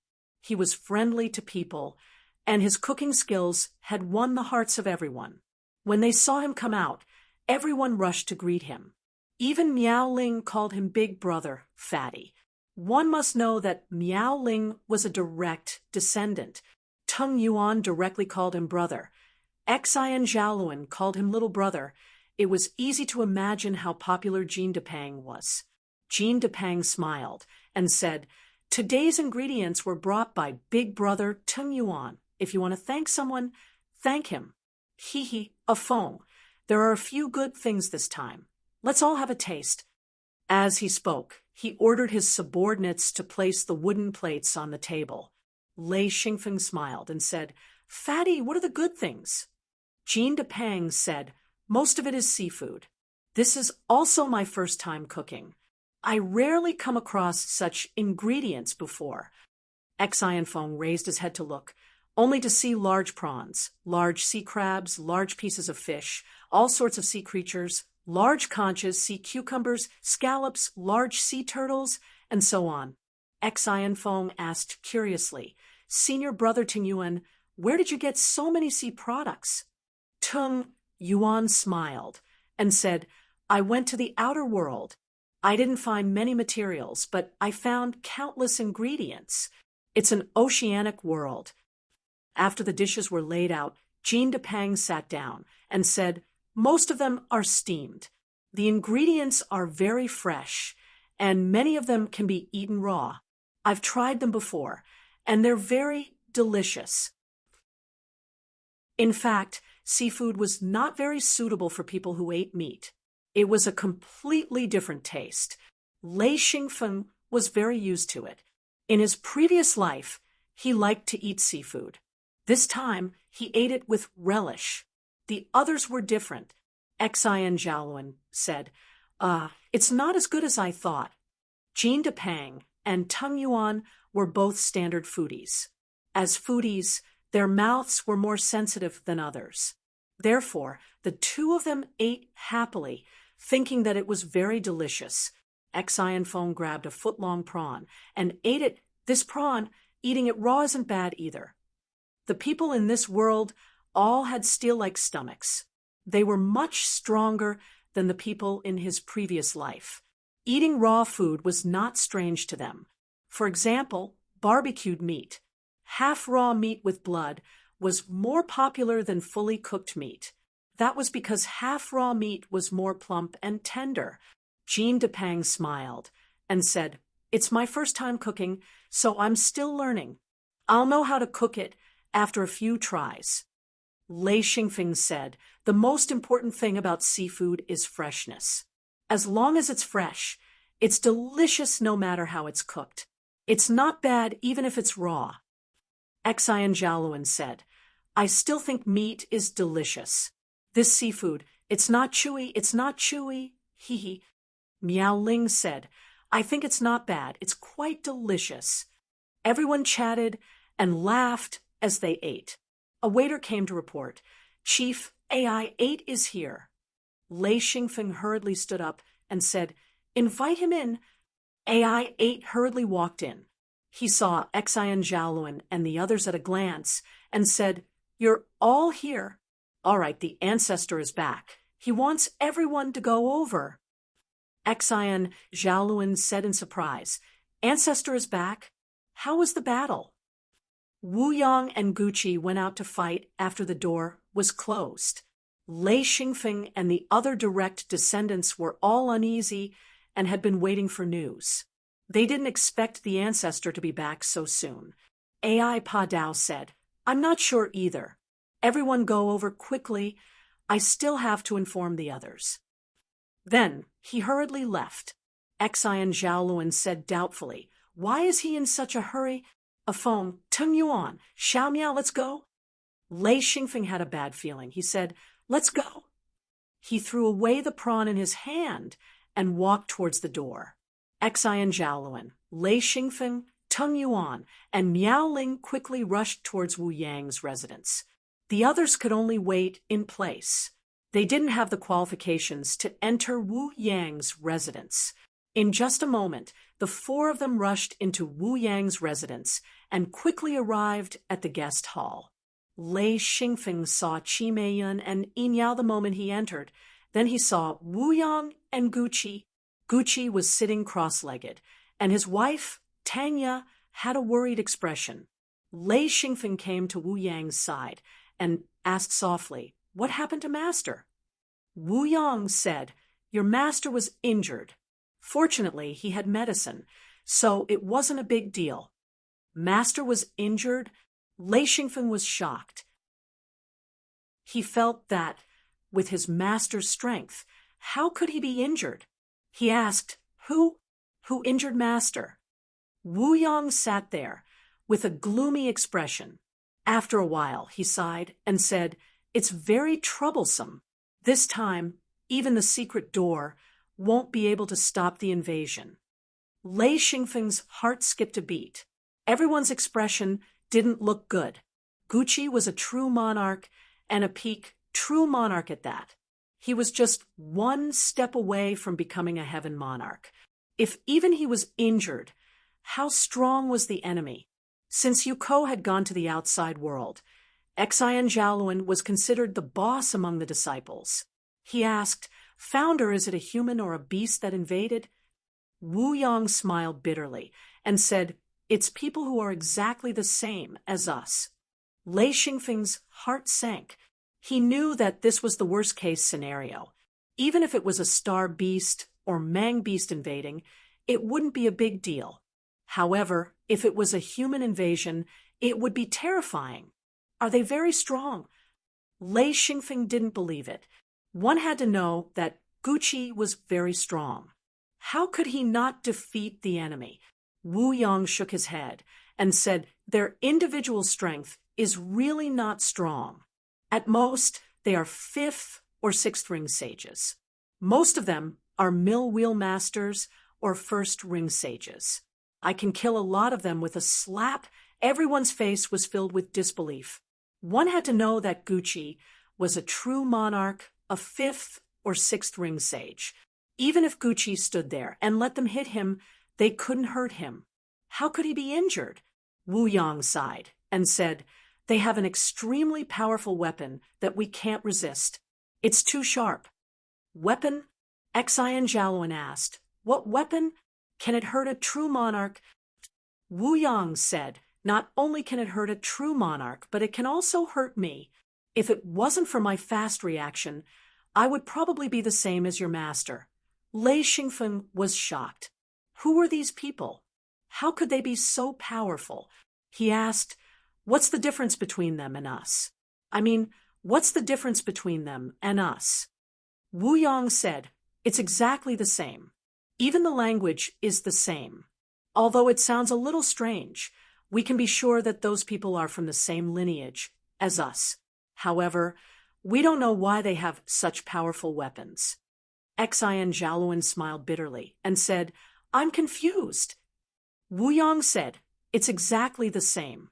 Even the language is the same. Although it sounds a little strange, we can be sure that those people are from the same lineage as us. However, we don't know why they have such powerful weapons." Xian Zhaoluan smiled bitterly and said, "I'm confused." Lei Xingfeng pondered for a moment and said, "In other words, if the other party doesn't have weapons, their strength is not enough at all?" Wu Yang nodded and said, "Yes, they are weaker than our true monarchs. Only a few of them are comparable to high-level true monarchs. However, their weapons are too powerful. Small weapons can threaten true monarchs, while large weapons can directly threaten true monarchs and lords of heaven. Of course, this is also because we were careless at the beginning. As long as we try to avoid those powerful weapons and make them lose their targets, they will have no chance." Lei Xingfeng said, "What's their goal?" Wu Yang said, "To rob people." Lei Xingfeng was stunned and said, "What?" Wu Yang said, to rob people of our world. Xianfeng was stunned. He spoke, "What the fuck? Isn't this asking us to cut off our roots?" Wu Yong said, "Yes, but we can't do anything. Some of the secret sects have already sent people to sneak in, but it will take time to get the information." Lei Xingfeng said, "Sneak in? He was caught, right?" Wu Yong smiled and said, "Yes, he was caught by them. He was a true monarch, so it should be no problem for him to escape." This was a big move. They actually sent a true monarch from a secret sect. However, it was easy for a true monarch to escape because they had secret sects and could escape at any time. If they sent a true monarch, it would not be easy to escape. Gucci opened his eyes and said, "I really didn't expect that I couldn't block that thing's attack. Haha, I was careless." Tanya said unhappily, "You're the only one who showed off. Everyone else dodged, but you just had to block it. If Master didn't have the Greenfield Enchantress, you would be in danger." Gucci patted Tanya's hand gently. He knew that his wife was worried about him. So he smiled and said, "Okay, I'll be careful in the future." Wu Yang said, "We're scattered here, but the other side is different. They're organized and disciplined and came in groups. It's strange that they don't have a true monarch, not even a ninth ring true monarch. It's obvious that they're all low-level cultivators, but the sharpness of their weapons is unimaginable." Gucci said, "They should be of the same origin as us. Their development is completely different from ours. It seems that they're more focused on the discovery of weapons, but their cultivation is very ordinary." Lei Xingfeng said, "How many people did they send?" Wu Yang said, "About 50 true monarchs and 6 true monarchs. The Dao Lord didn't go." Chapter 342. Lei Xingfeng and the others were horrified. More than 50 perfected cultivators. They were not even heavenly monarchs. They were all powerful people, but they could not stop them. Gucci said, "At first, we killed tens of thousands of them. Later on, things changed. They had large weapons and a large secret door to control them. They scattered us in an instant. Their large weapons could threaten perfected cultivators and heavenly monarchs, so we could not continue to approach them." Wu Yang said, "After a simple fight, I realized that the biggest difference between them and us was that we were not as well organized as them. We were more inclined to fight freely, but the other party was very organized. After the initial panic, they quickly organized a powerful collective attack. When their large weapons arrived, we were completely defeated." Lei Xingfeng asked, "How many people did we lose?" Gucci said, "None died. Many were injured, but as long as they had good medicine, their lives would not be in danger." Lei Xingfeng could imagine the heavy casualties of the other party. Having more than 50 perfected cultivators go all out was a terrifying thing. Therefore, it was normal to lose tens of thousands of people at the beginning. If they were not organized well, it was hard to say who would win. Xian and Zhaoluan said, "Then does it mean that we lost?" Wu Yang shook his head and said, "It is not a defeat. The other party lost more than us. Tens of thousands of people were killed. However, compared to their team, these people were not many. They entered here with at least 1 million people or even a few million people. Not to mention disciples like Xian Zhaoluan and Qi Meiyun, even Lei Xingfeng was dumbfounded. A few million people? What kind of concept was that? Tens of thousands of people were enough to cover the mountains and plains. 100,000 people were boundless. If there were more than 1 million people, it would simply cover the sky and cover the earth. It was just a number, but in reality, it was a completely different concept." Wu Yang said, "The place they came from is something we have never seen before. It should be a big world, and they came through a huge secret door." Gucci added, "Their secret door is different from ours." We rely on our own strength, but they seem to have another way to open it. Wu Yang said, "It's a very big secret door. Tens of thousands or even hundreds of thousands of people can enter at once. It's unbelievably big. We tried to attack it, but it was basically useless. If Tao Lord came, it might be different." Lei Xingfeng asked curiously, "Why aren't those Tao Lords coming out?" Wu Yang said, "The Tao Lord's attitude is a little indifferent. To them, they can live anywhere, and the places they go are places we can't go." Gucci said, "The things that Tao Lords pursue have completely changed. I vaguely know that Tao Lords want to pursue higher realms and are no longer suited to staying here. Only Tao Lords who have no other pursuits will continue to stay," Lei Xingfeng said, "like the Grandmaster's master." Wu Yang sighed and said, "Yes, my master has been gone for a long time. What he pursues is not something we can imagine."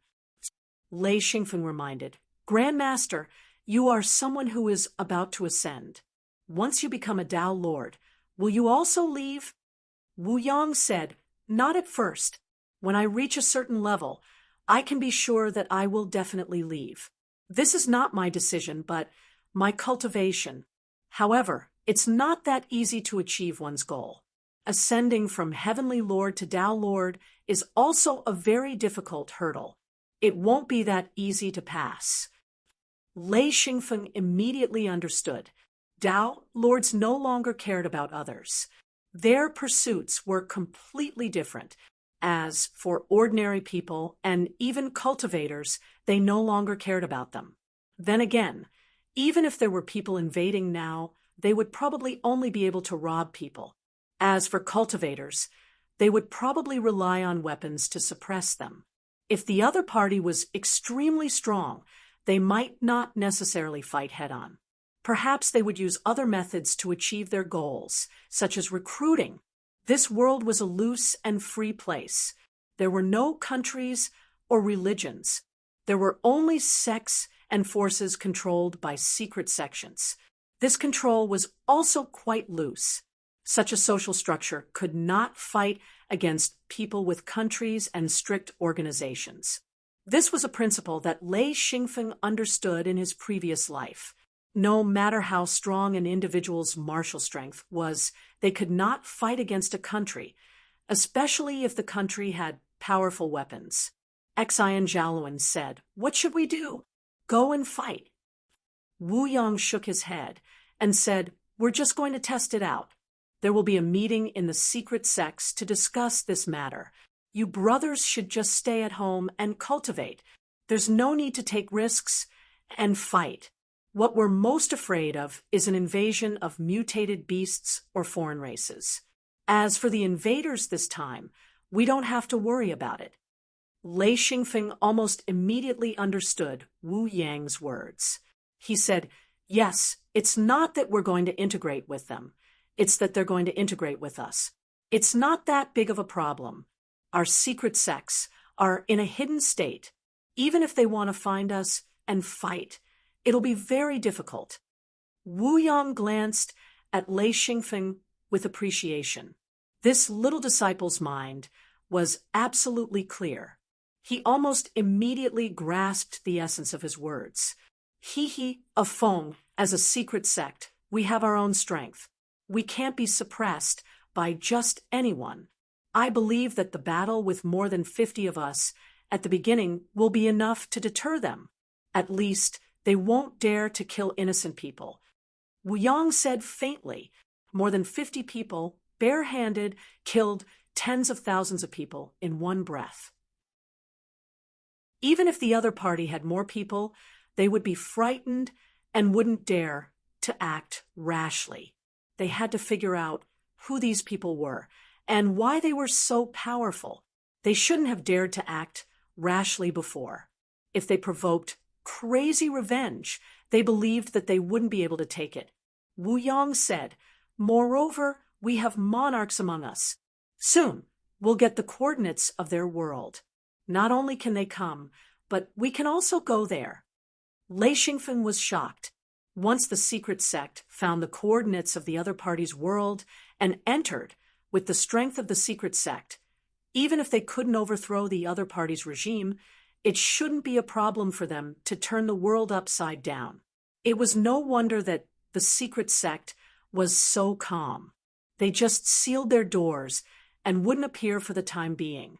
No matter how powerful they were, they wouldn't be able to enter the secret space. Everyone was slightly relieved. Lei Xingfeng said, "I really want to see what they look like." Gucci said, "Their clothes are exquisite, and their weapons are the same. They look very rich." Lei Xingfeng shook his head and said, "I can't estimate before I see them." Wu Yang said, "You want to go out?" Lei Xingfeng said, "Yes, I want to go out and take a look." Wu Yang said, "Let's wait for a few days. We have a lot of spies outside." Gucci said, "I called you all here to tell you to stay at home and cultivate. If you're bored, you can go to the outside world. Even if you don't look for materials, it's good to relax." The disciples all agreed. Since their master had spoken, they had to listen. Gucci added, "If you want to go to the outside world, use Feng Qinzong's secret sect. Of course, you have to pay your own yin rings." This was Feng Qinzong's right, and also his income. Of course, if he wanted to do it for free, Lei Xingfeng and the other disciples wouldn't refuse. However, the possibility of that happening was very small. After all, opening the secret sect required a certain amount of yin rings. Wu Yang said, "All right, everyone go back. Those who didn't come, don't come. Let's pass on the message." Lei Xingfeng and the others stood up, bowed, and left. When they returned home, Thunderstorm was already sitting in the wooden shed. When he saw Lei Xingfeng come back, he asked, "What's the situation?" He followed Lei Xingfeng and couldn't leave the secret sect either. Lei Xingfeng said, "It's very chaotic outside. The invaders are the same as us. The secret sect organized a group of experts and went to fight. We learned a bit about their weaknesses and strengths." Thunderstorm asked, "Are they strong?" Lei Xingfeng shook his head and said, "They're not strong, but their weapons are strong. They're much stronger than us. Their large weapons can even threaten monarchs and heavenly monarchs. They're unbelievably strong." Thunderstorm now knew how strong monarchs were. He was shocked and said, "Heavens, even stronger than monarchs. This is unbelievable." Mad Eagle said, "Doesn't that mean we can't do it?" Lei Xingfeng shook his head and said, "If we don't encounter a large group, we're strong enough to protect ourselves. They're only 5th or 6th ring sages. Most of them are low-level sages. There's also a large number of extremely ordinary cultivators. There are even ordinary people who control weapons." Jean Dia said thoughtfully, "What's their purpose here?" Lei Xingfeng said, "To plunder people." Jean Dia said, "Probably more than that. This place is vast and sparsely populated. There's probably a mission to occupy a territory." Lei Xingfeng said, "Are we leaving?" "Well, it's very likely. This place is vast and is indeed a very good colony." Jean Dia didn't understand. "What's a colony?" Lei Xingfeng suddenly remembered that this was a term from his previous life. He said, "Nothing." He couldn't explain it, so he didn't. Jean Dia didn't bother and said, "Then what do we do?" Lei Xingfeng said, Wait for news from outside." Thunderstorm said, "Then let's wait. Everyone, hurry up and cultivate. I think we'll be out very soon." As time passed, news slowly spread to the hidden door. Everyone began to understand the situation outside. The invaders had indeed begun to build cities in this world. It wasn't just one city, but a large number of cities. This world had a total of 4 continents: Barbarian Gathering Continent, Hui Continent, Wanxi Continent, and Ghana Continent. The most suitable place to develop was Ghana Continent. It had plains and forests. Since this world was dominated by cultivators, and cultivators needed all kinds of materials, Ghana continent had very few resources other than forests. Ghana continent was flat. As long as they cut down forests, they could obtain large areas of flat land. To cultivators, land was useless. This world was rich in resources. No matter where one lived, there was never a shortage of food. However, there were very few daily necessities. Most of the people here were self-sufficient, and business wasn't very developed. Chapter 343. Lei Xingfeng and the others received news that the invaders had built a dozen or so cities in Gangna and one in Wanxi. In addition to the barbarian gathering continent, the invaders had also built 2 cities in Hui. They had also taken in a large number of people to fill the cities. The cultivators of this world were also recruited by the invaders. They were given the best treatment according to their level. Because the barbarian gathering continent was a mountainous area, not only was the terrain dangerous, but there were also many barbarians and all kinds of dangerous beasts. Thus, no one had taken over this place yet. It was the last piece of land in this world, and a large number of cultivators had escaped into it.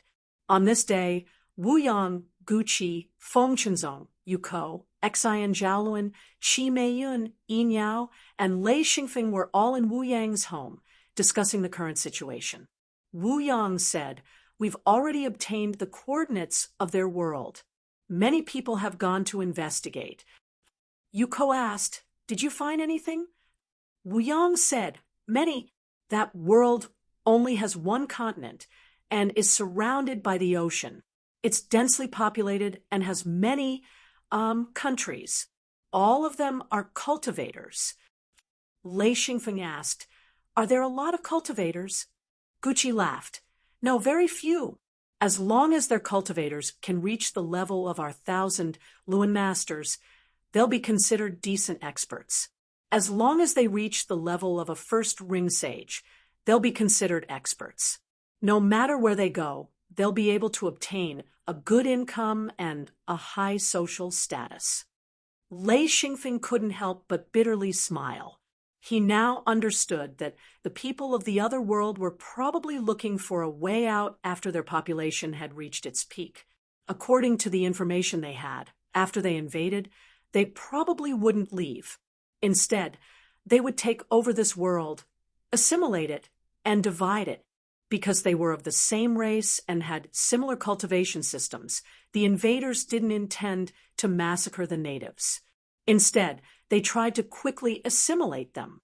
According to Lei Xingfeng's understanding, this kind of assimilation would be very fast.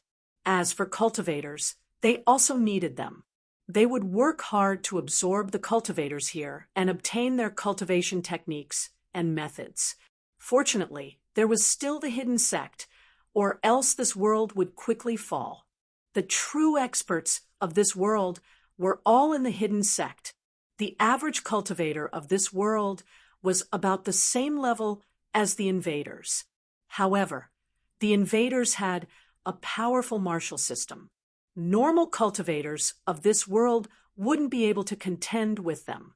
Xianfeng was very clear that this world would quickly be swallowed by the invaders by persuading the practitioners and forcefully suppressing the opposers. Of course, Lei Xingfeng didn't care. Even Wu Yang and Guqi didn't care. They were the hidden sect. No matter where they went, they had high-end martial power. Even if the other party had powerful weapons, they still had the ability to resist. In general, this kind of invasion was not a matter of life and death for the hidden sect. If they could integrate the natives, then the hidden sect would be able to remain high and mighty. The hidden sect's biggest concern was losing their source of disciples. However, based on the current situation, not only would they not lose their source of disciples, they could even increase the number of disciples. After all, the higher the population base, the higher the potential of disciples. Based on this point alone, there was no need for the hidden sect to risk their lives. Not only did they not have to risk their lives, but they also had to find ways to expand their influence and establish their own network and base. However, the hidden sect was full of cultivation fanatics. No one knew how to integrate into this society and how to benefit from it. Therefore, Wu Yang gathered everyone to discuss. Lei Xingfeng said, "Ancestor, has the hidden sect reached a consensus?" Wu Yang said, "There wasn't much disagreement, and we quickly reached an agreement. As for those invaders, we have already investigated. They are of the same race as us, and they are a branch that split off from the ancient times.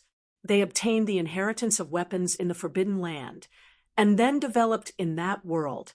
In the end, there was no progress in cultivation, and they even lost a lot of skills. However, in terms of weapons, they made great progress and formed their current style. Their weapons are strong, and their cultivation is weak." Gucci laughed. "They don't even know how to open their hidden Luan space. Instead, they made hidden Luan bags." Wu Yang added, "It's not that they can't open it. They can only open their hidden Luan space when they become enlightened masters. However, they are different from us. Once they open their hidden Luan space, the space is very small. It can't be compared to ours at all. Their seals are also different from ours. We are condensed, but they are formed with some kind of material. They can match their weapons." Gucci smiled and added, "It's a bit similar to the ancient methods. Of course, there is still a big difference." Lei Xingfeng's seals were formed completely according to the ancient methods. His Lei Yin was made with many rare materials. This was similar to those invaders. Of course, the quality of the two was completely different. His Lei Yin was of a much higher grade. Wu Yang said they have a total of 3 big countries and countless feudal lords. Also, their commerce is extremely developed. The countries are controlled by the Commerce Alliance. Although I am unfamiliar with this, it's not that big of a deal.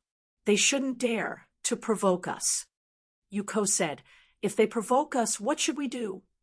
Wu Yang said coolly, "Whoever provokes you, you'll kill whoever." "You still need to ask?" Gucci said, "Our hidden sect needs to show that we have the strength to match. Once we provoke you, there will be no weakness, no compromise. Whoever provokes us will be killed. If you can't kill them, come back and tell me. We will kill them." Wu Yang said, "A Tao lord went to their capital and directly destroyed a floating fortress. Even I couldn't block that thing. The floating fortress had a powerful weapon, but it was destroyed by a single slap from the Tao lord." Lei Xingfeng and the others were dumbfounded. This was what it meant to be domineering. Wu Yang continued, "In private, we have already reached an agreement. Our hidden sect members have a transcendent status. Of course, we will not interfere in their country's affairs." Lei Xingfeng suddenly laughed. Wu Yang said, "A phone, what are you laughing at?" Lei Xingfeng laughed. "That's impossible. We will definitely interfere in their country's affairs." Wu Yang also laughed. He said, "It's enough that you know it in your heart. There's no need to say it out loud. That's right. If we want to interfere, who can stop us? It depends on whether it's worth it or not."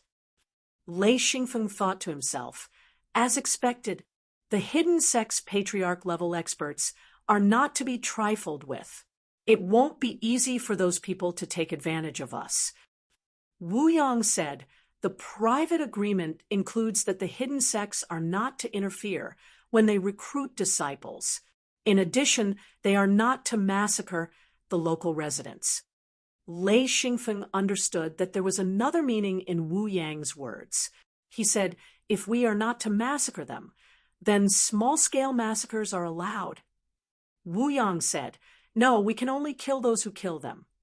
Lei Xingfeng secretly nodded. A life for a life. There should be no objection to this. The so-called not to take the initiative to kill people was actually nonsense. No matter what the invaders did, they were still invaders. The hidden sects could be high and mighty, but ordinary people could not. When forced by force, they were basically powerless to resist. On the contrary, it was a huge blow to the cultivators, especially those cultivators who were scattered among the ordinary people. They relied on force, so of course they would resist. This caused quite a lot of conflicts and conflicts. Thus, many resistance forces were formed, and a large number of wandering cultivators joined in. As the number of invaders increased, the number of ordinary people who migrated over also increased rapidly. They gradually spread out and opened up many settlements. These settlements relied on the newly built cities to form living circles. Wu Yang said, "In just a few short days, their cities have already been built. They have construction skills that we don't have. In this aspect, they are much stronger than us." Lei Xingfeng said, "If they mainly focus on manufacturing, then it's normal for them to be stronger than us." In his previous life, Lei Xingfeng knew that large-scale industries and manufacturing were incomparable to handicrafts and workshops.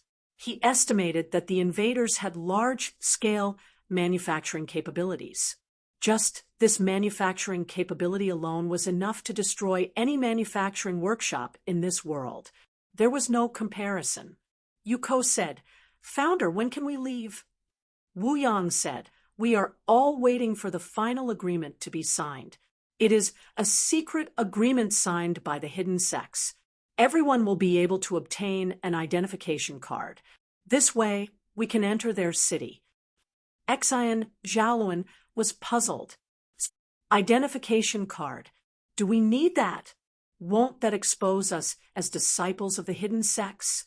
Wu Yang said, "What's there to expose? With this identification card, if anyone dares to provoke you, they won't pursue the matter. Of course, if we kill indiscriminately after entering the city, then our identification card will be revoked, and we will be attacked." Lei Xingfeng said, "Who would kill indiscriminately for no reason?" Gucci said, "That's not necessarily true. There are also some madmen in the hidden sects who will act recklessly." Lei Xingfeng said, "Then do Dao lords have identification cards as well?" Wu Yang immediately laughed.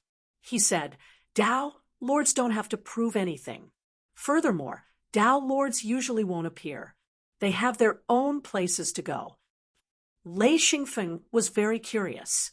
He didn't know what kind of identification cards these outsiders had. He said, "Founder, does everyone have identification cards? What kind of things are they?" Wu Yang said, "I heard that their identification cards are also divided into 3, 6, and 9 grades. We should be able to obtain a high-grade identification card." This was different from Lei Xingfeng's previous life.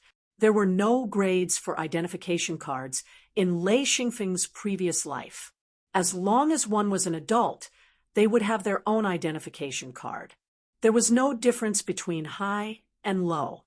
Xian Zhaoluan said, "Interesting. There is such a mess."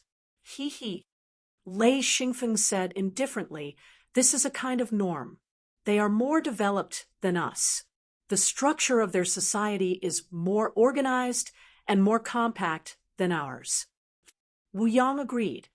"Yes, it is a completely different society from ours. They are more united and prefer to live together." Chapter 344. Gucci said, "Their invasion has basically crippled our organization in this world. Therefore, we must rebuild our organization and find and recruit talented disciples. This requires you all to go out and find a way to integrate into their society. Yes, this is the mission I asked you all to come here for." Wu Yang then added, "In the future, all of you will become true lords. Once you succeed, you will establish your own secret sect. Whether you go out independently or continue to stay here, you will have to accept disciples. The strength of the secret sect depends on all of you. Therefore, finding disciples with good qualifications is one of your most important tasks. Yuko felt a headache coming on. But how do we integrate into them? How do we establish our own organization? Wu Yang shrugged. Don't ask me. I don't know either. You all have to figure it out yourselves and find the answer. All the disciples were dumbfounded. Feng Qinzong said, Master, this is a bit difficult. We don't understand them at all. Wu Yang said, You don't understand. Of course you don't understand. That's why I want you all to go out and go to their city. It's best if you live in the city for a while. Perhaps you'll know what to do. Lei Xingfeng agreed. If you want to integrate into the hidden sect, then you must first understand them. If you don't know anything, then you won't be able to integrate and gain benefits from it. A few days later, someone brought an identification card. It was just a round metal plate with a chain attached to it. It could be tied around the wrist. Almost everyone had a card like this. It was said that with this card, you could enter the city and live there. At this time, the hidden sect's door had been lifted. In other words, the disciples could leave. Lei Xingfeng, Thunderstorm, Mad Eagle, Tiger Love, and Jean Dia were all sitting in the wooden shed in the courtyard. Each of them had a round identification card in their hands. Lei Xingfeng was still carefully playing with it. The metal plate was very exquisite. There were patterns on it that he didn't understand. It was a light gold color and was about the size of a silver circle from his previous world. There was a small hole in the middle for a metal chain to pass through. Mad Eagle shook his wrist and said, F***CK. This thing on my wrist feels like a pet. Jean Dia was also a little displeased.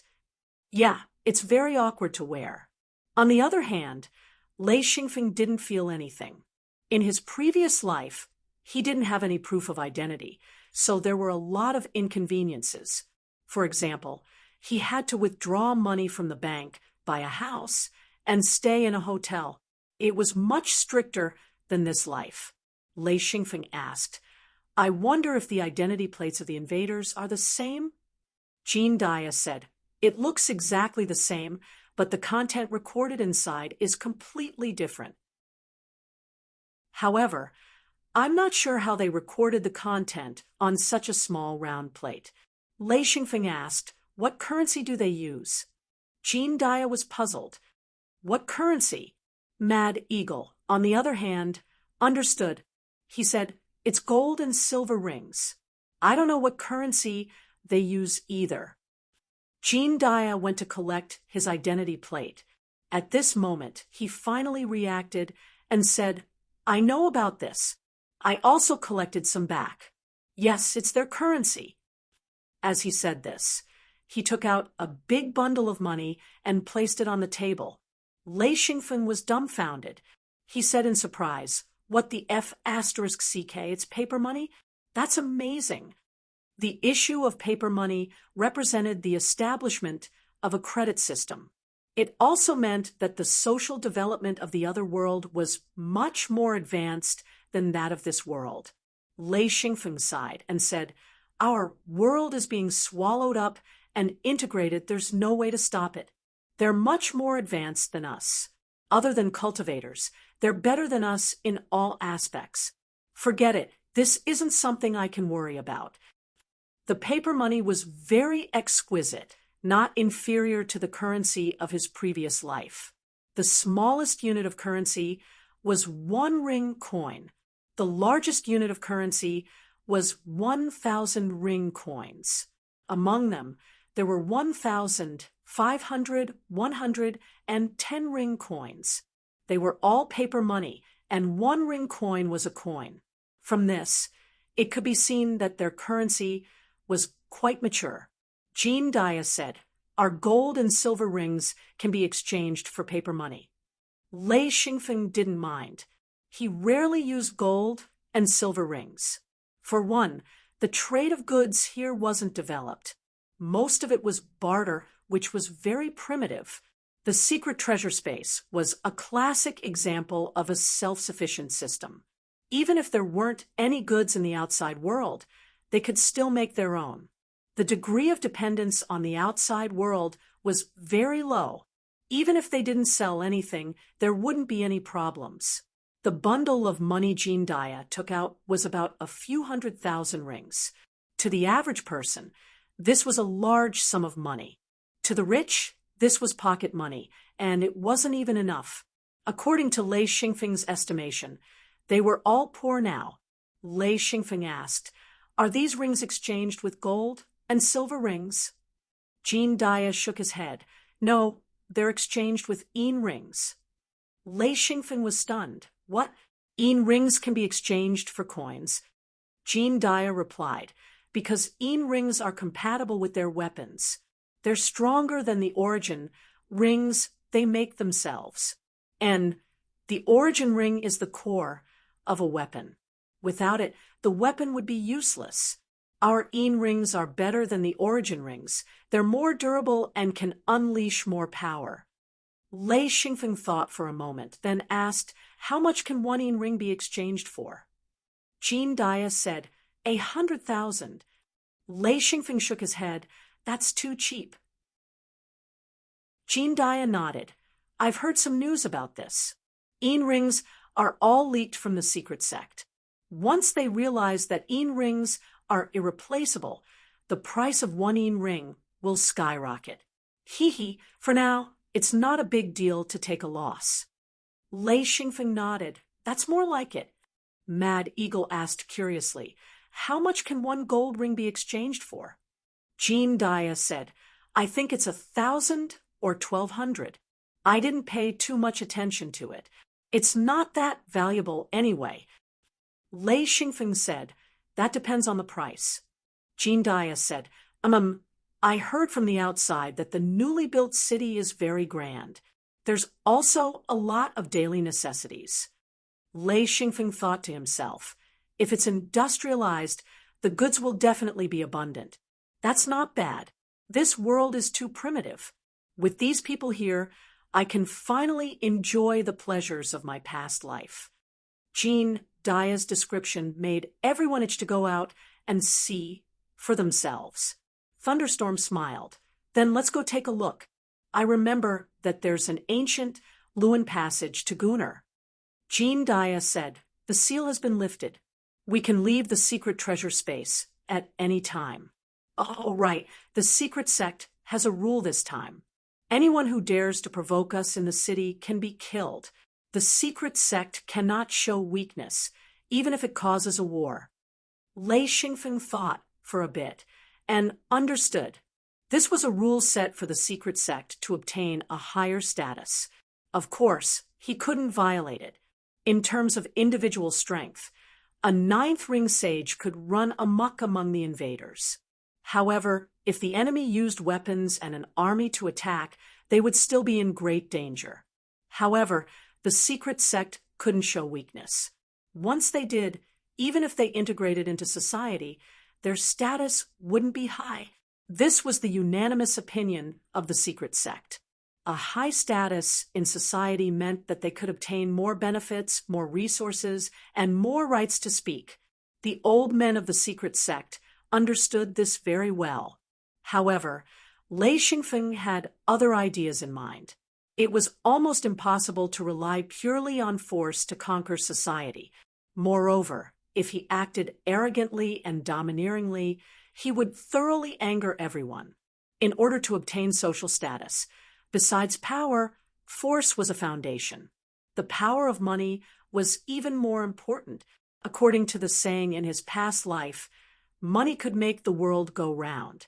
When one's wealth reached an immeasurable amount, especially when coupled with force, one could truly enter the top of society.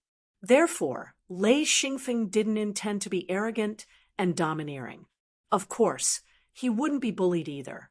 According to Wu Yang's words, he would kill anyone who dared to bully him. This was a must. Lei Xingfeng understood that if he followed this strategy, there would be a bloodbath.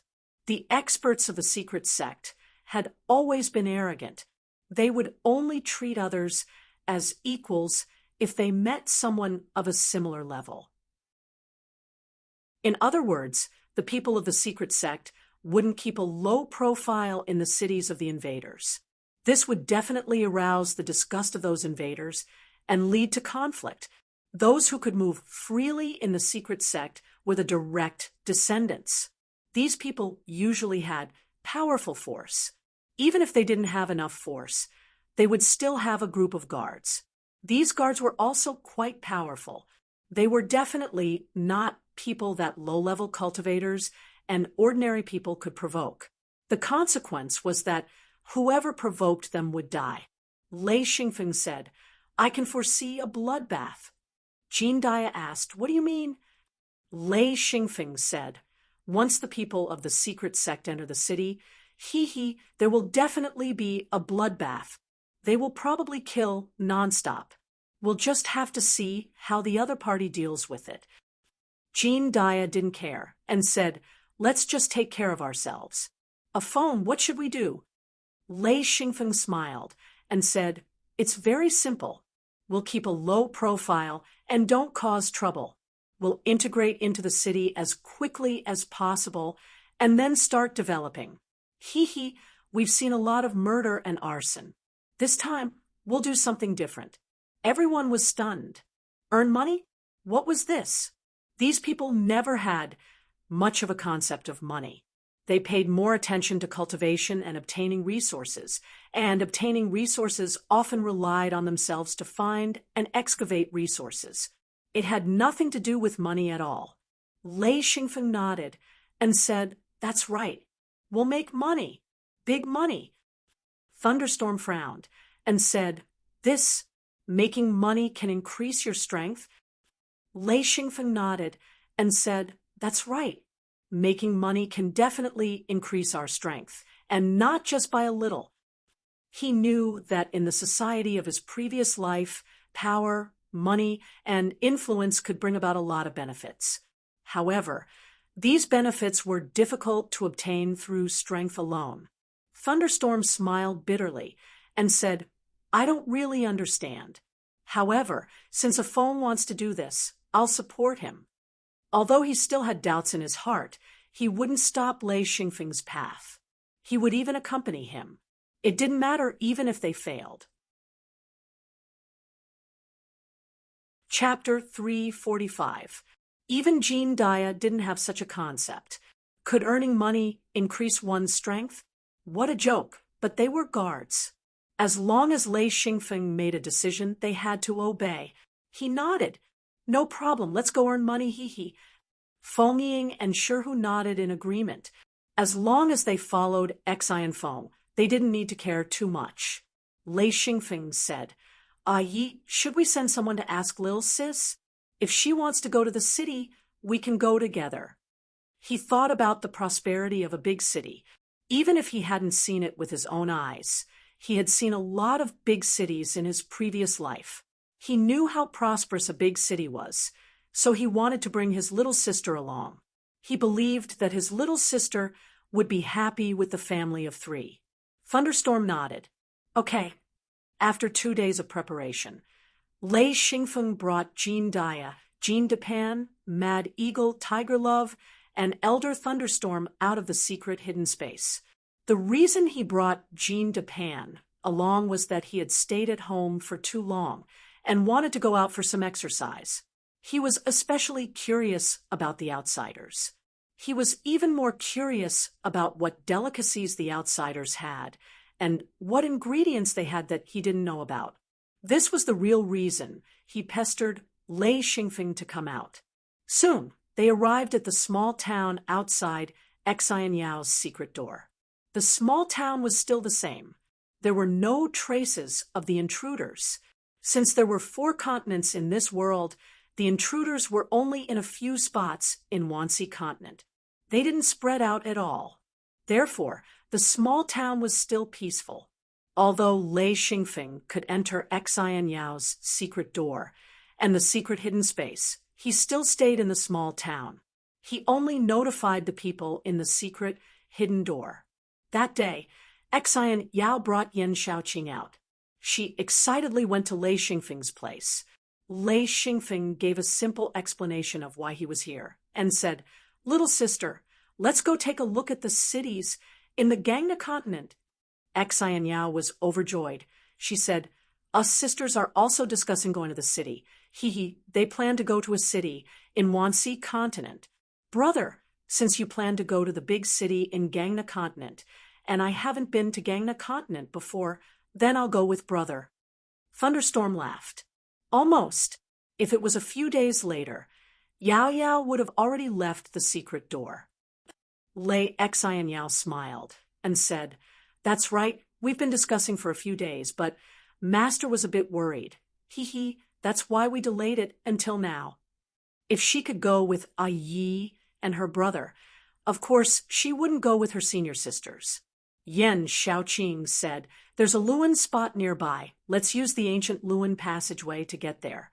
This way, it'll be much faster and it'll be easier for us to return." Lei Xingfeng nodded. "That's right, we plan to use the ancient Luan passage. If one were to fly from the Wanxi continent to the Gunnar continent, it would take half a year. If one were to use the ancient Luan passage, it would only take a few moments. If one were to use the secret door, it would only take a few breaths." Through the ancient Luan passage, Lei Xingfeng's group finally entered Gangna continent. As for the location of the big city, they already had a map and knew where it was. After leaving the Luan passage, the group flew west. There were no weaklings in this group. The weakest was Jinda Pang, followed by Lei Xian Yao.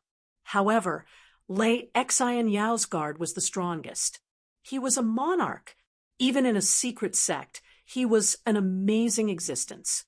The others were all ninth ring sages. Their strength was comparable to the smallest secret sect. Generally speaking, the smallest secret door had a monarch, a few disciples, and a group of subordinates. A mid-level secret door had at least a heavenly monarch. A high-level secret door had at least a Dao monarch. A top-level secret door had at least 2 Dao monarchs. Lei Xingfeng's secret door should be considered a high-level secret door, but since Wu Yang's master left, it was only a mid-level secret door.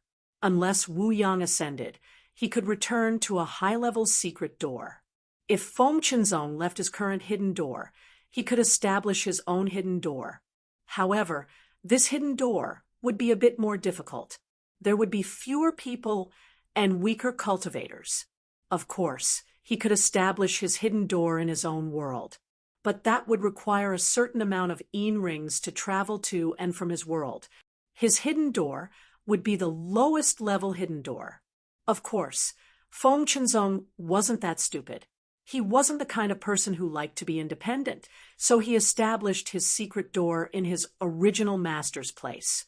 Relying on his original secret door, he could live a more comfortable life.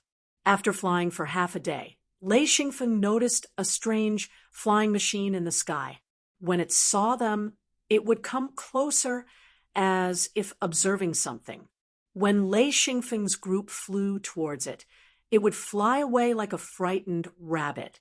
Its speed was quite fast, comparable to that of a ninth ring sage. After flying for a few more hours, Lei Xingfeng's group saw the outline of a city in the distance. At that moment, Lei Xingfeng thought he was back in the city of his past life, but he soon noticed the difference. It was a huge city that stretched endlessly. It was completely made of steel, with tall buildings that reached into the clouds. There were layers upon layers of huge metal buildings, and there was also a huge fortress in the sky. At that moment, Lei Xingfeng felt like he was in a futuristic world. It was quite sci-fi. After flying for a while, Lei Xingfeng saw the patterns that appeared in the Forbidden Land.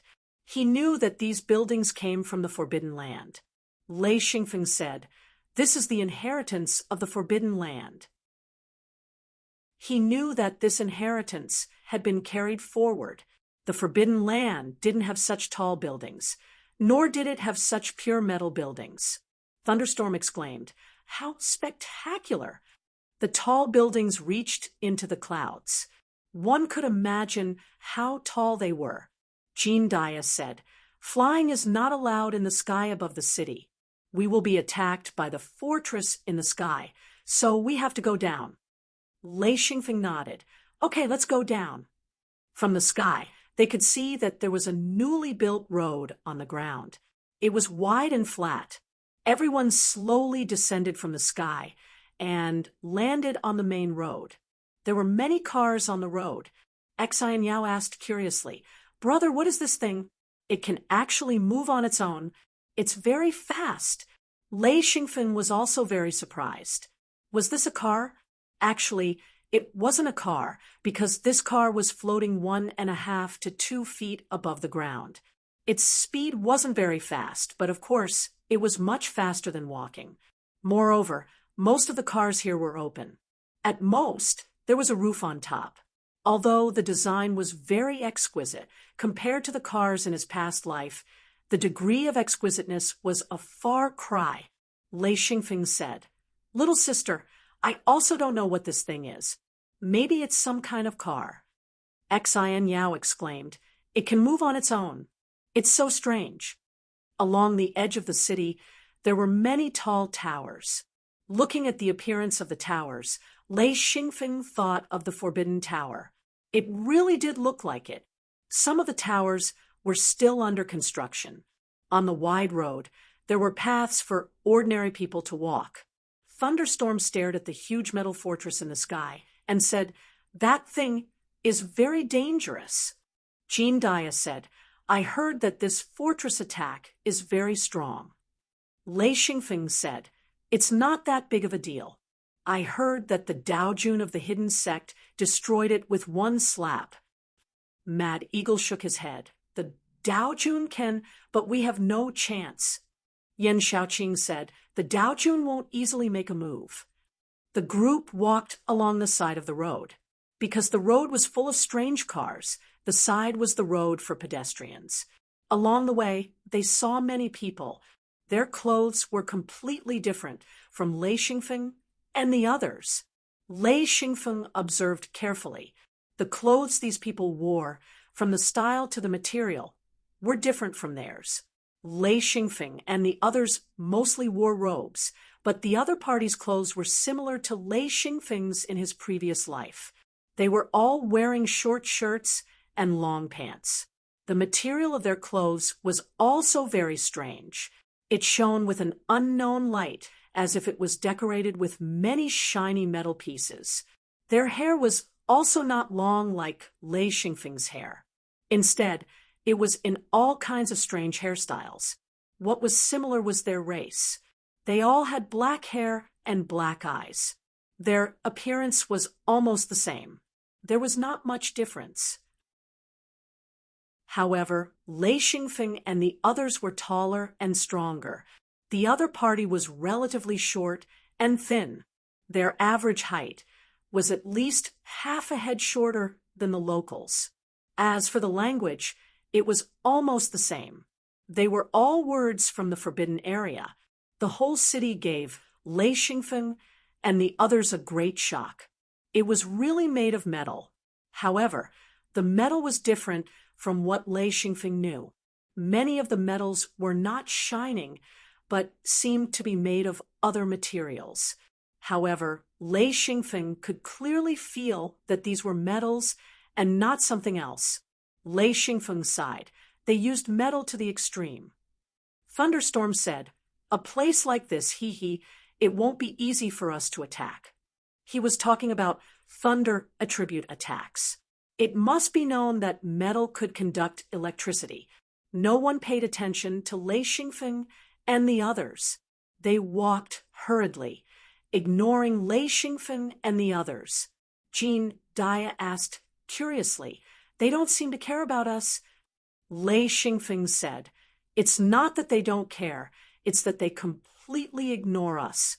Because we are natives, we have no status to speak of." Jean Depang was furious. He said, "We are a group of weak people. How can they ignore us?" Lei Xingfeng couldn't help but laugh. He said, "Why should they care about you? Ignoring you, they must have received some kind of warning. Otherwise, it wouldn't be ignoring but looking down on you." He understood the other party's attitude. To be able to invade, establish a foothold, and build a city, they must have a strong sense of superiority over the natives. Actually, Xian Feng was still wrong. He didn't know how much the invaders feared the hidden door. Back then, a Taoist monarch had charged into their world and smashed their sky fortress with a single slap. That was a fortress made of steel, but it was destroyed with a single slap. Such a terrifying effect made them extremely cautious. At the same time, they understood that the other party didn't care about their invasion, but rather how they treated the hidden door and the locals. Therefore, when Lei Xingfeng and the others entered the city, they were already monitored. However, Lei Xingfeng and the others didn't know that there was even an army lying in ambush in the city. Once there was a conflict, they would quickly arrive, not to eliminate them, but to prevent the conflict from escalating. Chapter 346. Moreover, it wasn't that the people in the city ignored them, but that they didn't dare to interact with them. When they saw them approaching, they naturally chose to avoid them. Of course, Lei Xingfeng and the others didn't know about this. Very quickly, Lei Xingfeng and the others discovered that the people here were avoiding them. Jean Dia said, "That's strange, they're avoiding us." Lei Xingfeng said, "That's normal, we're all dressed differently. Moreover, we're more dangerous than them. It's not strange that they're avoiding us." Lei Xianyao said, "What a strange place, can we go in?" Lei Xingfeng laughed. "They're not blocking us, let's go in from here." This was a road that was specially used to enter the city. Cars wouldn't use it, this was a pedestrian path. There were too many similarities between this city and the city of Xian Feng's previous life. He even suspected that there were people similar to him who had transmigrated here. Many of the structures and designs were similar to the buildings of his previous life. Following the road, tall buildings appeared before their eyes. Before the invaders entered this world, it was a very primitive society. Most of the buildings were made of wood and stone. There were never any metal structures, and there weren't any tall buildings that reached hundreds of meters, so this kind of architecture was very shocking. Thunderstorm, Lei Xianyao, Jean Dia, and the others were all dumbfounded. They couldn't help but exclaim, this was too magical. Lei Xingfeng's expression was calm. In his previous life, he had seen many tall buildings, so he wasn't surprised. As they went deeper into the city, Lei Xingfeng discovered many shops. Just like in his previous life, these shops were on the first, second, and third floors. Jean Dia suddenly pointed at a shop and said, "Is that a shop that sells weapons?" Lei Xingfeng turned his head to look. Indeed, it looked like a weapon shop. He said, "Let's go in and take a look." There were a few people in the shop. When they saw Lei Xingfeng and the others enter, they left without hesitation. The remaining person should be the owner of the shop. He looked at Lei Xingfeng and the others indifferently. He didn't say anything, but he held a strange weapon in his hand. For a moment, both sides did not speak. The situation was extremely awkward. Everyone's first impression was that the people here did not welcome them at all. Lei Xingfeng slowly walked forward. The shopkeeper took a step back and raised the weapon in his hand slightly. The shape of the weapon was very strange. It looked like a big bird with a curved neck and spread out wings.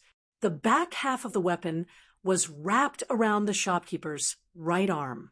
He held the weapon in his left hand and pointed the head of the bird at Lei Xingfeng. Lei Xingfeng said, "We mean no harm. Put down your weapons." The shopkeeper's eyes were full of vigilance and hostility. When he heard Lei Xingfeng's words, he seemed a little surprised and said, "You are the local Aborigines?" Everyone could understand what he was saying. It was just that his accent was a little strange, but that didn't stop them from understanding what he was saying. Everyone was a little angry. Local aboriginals? These words had a little bit of discrimination. Lei Xingfeng said, "We are the local people, not some aboriginals. Put down your weapons and listen carefully. If you treat us peacefully, then we will treat you peacefully. If you treat us with hostility, then we will treat you with hostility. If you dare to make a move, I can guarantee that you will die." The shopkeeper was actually afraid and fearful. He was only a low-level practitioner with the strength of 1,000 Luen master. The group of people in front of him gave him too much pressure. That feeling was very bad. It was as if he was not careful, he would die. That was why he carried the weapon. He wanted to give himself courage. He had already been informed that there was an extremely strong force in the area. No matter what, he could not attack these people. That would be courting death. The notice was very clear. If he could not treat them with friendliness, he could not attack. The shopkeeper put down his weapon and said, "What do you want?" Lei Xingfeng could not help but laugh and said, "These words are very strange. This is not a shop." The shopkeeper said, "Of course it is a shop. This is a very famous weapon shop." Lei Xingfeng spread out his hands and said, "I am here to buy weapons. Can't I? Since you have a shop, then don't be afraid of customers." The shopkeeper said a little resentfully, "It's not that I have never seen a local before. My heart, please look around." He almost said that he was afraid. At the same time, he realized that the other party was not here to find trouble or kill. They were just here to look. Thinking of this, he relaxed. Lei Xingfeng nodded and said, "Okay, everyone look around." Everyone immediately spread out and began to look at the weapons in the shop. Lei Xingfeng came in front of the shopkeeper.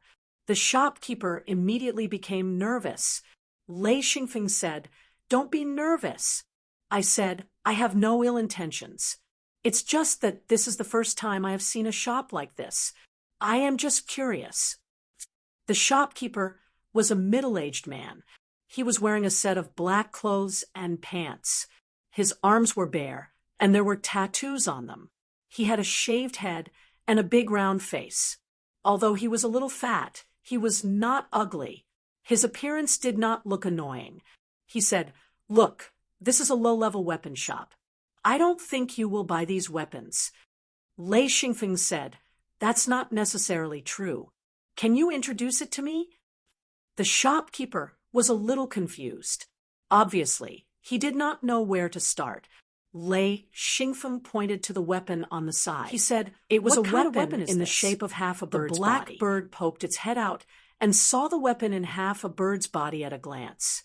It was surprised and said, "What is this thing?" The shopkeeper was so scared that he trembled. He never thought that a foot-long blackbird could talk. At first, he thought that it was an ornament of the local aborigines. He despised it in his heart. He did not expect that it was a living bird. The most surprising thing was that it could talk. This was too crazy.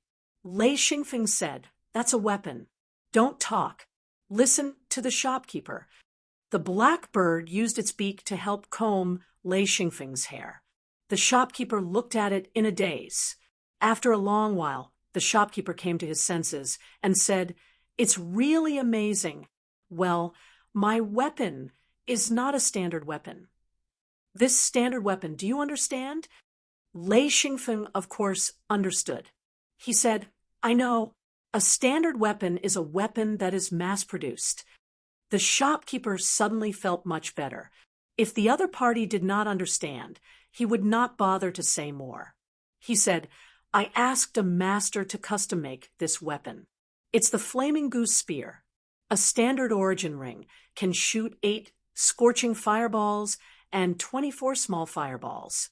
Its power is quite good." Lei Xingfeng said, "How many standard origin rings can you put in at a time?"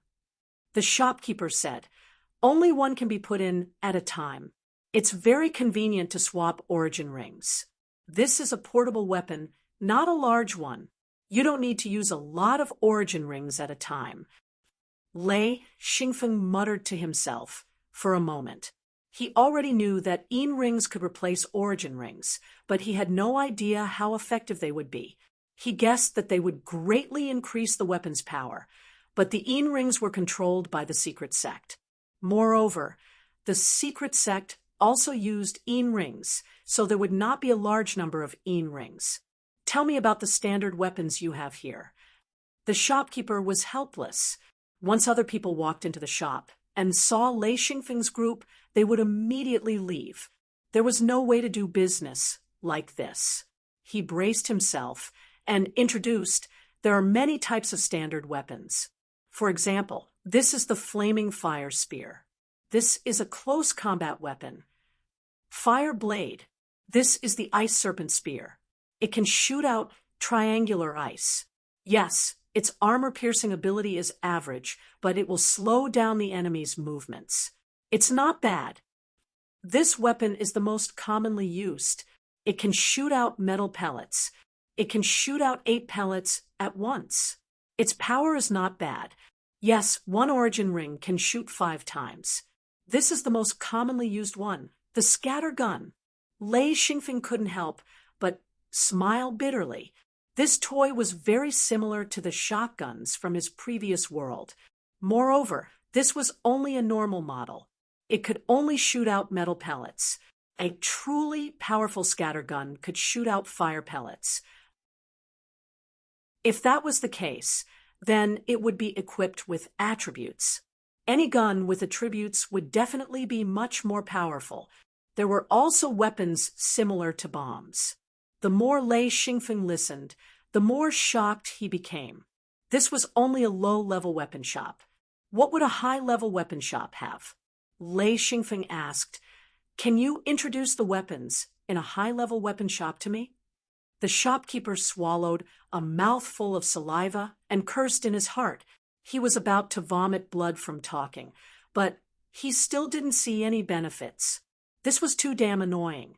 Lei Xingfeng looked at the shopkeeper's expression and knew that this guy was getting impatient.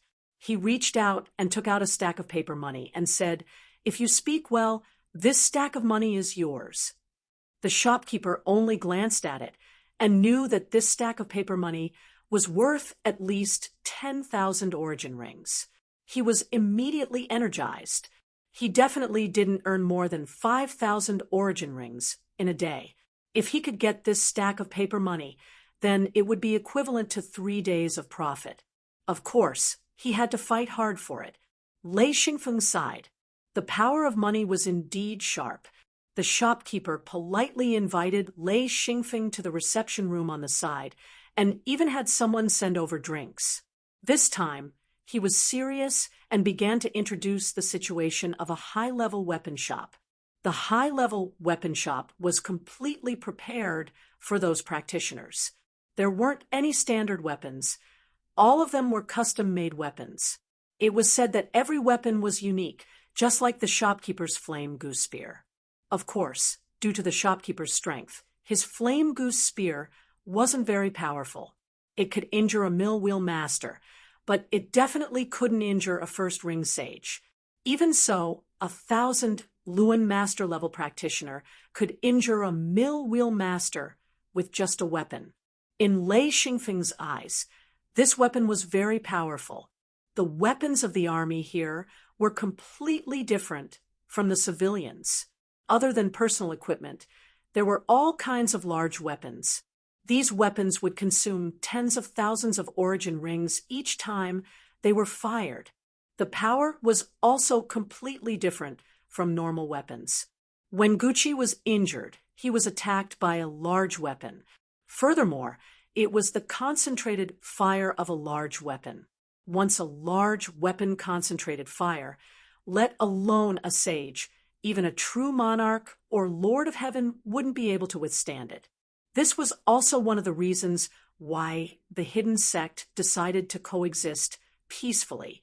After getting a basic understanding of the weapons, Lei Xingfeng was most concerned about this. Only by understanding the other party could he integrate with them. He didn't have much resistance towards these invaders. They were all the same. If he was reincarnated there, his life would also be the same. The goal he was pursuing now was completely different from the beginning. At the beginning, it was just to eat his fill and survive. Now he was pursuing cultivation. You're tuning in to the Mystic Fist YouTube channel. Don't forget to subscribe and join us on this journey to catch the most captivating stories.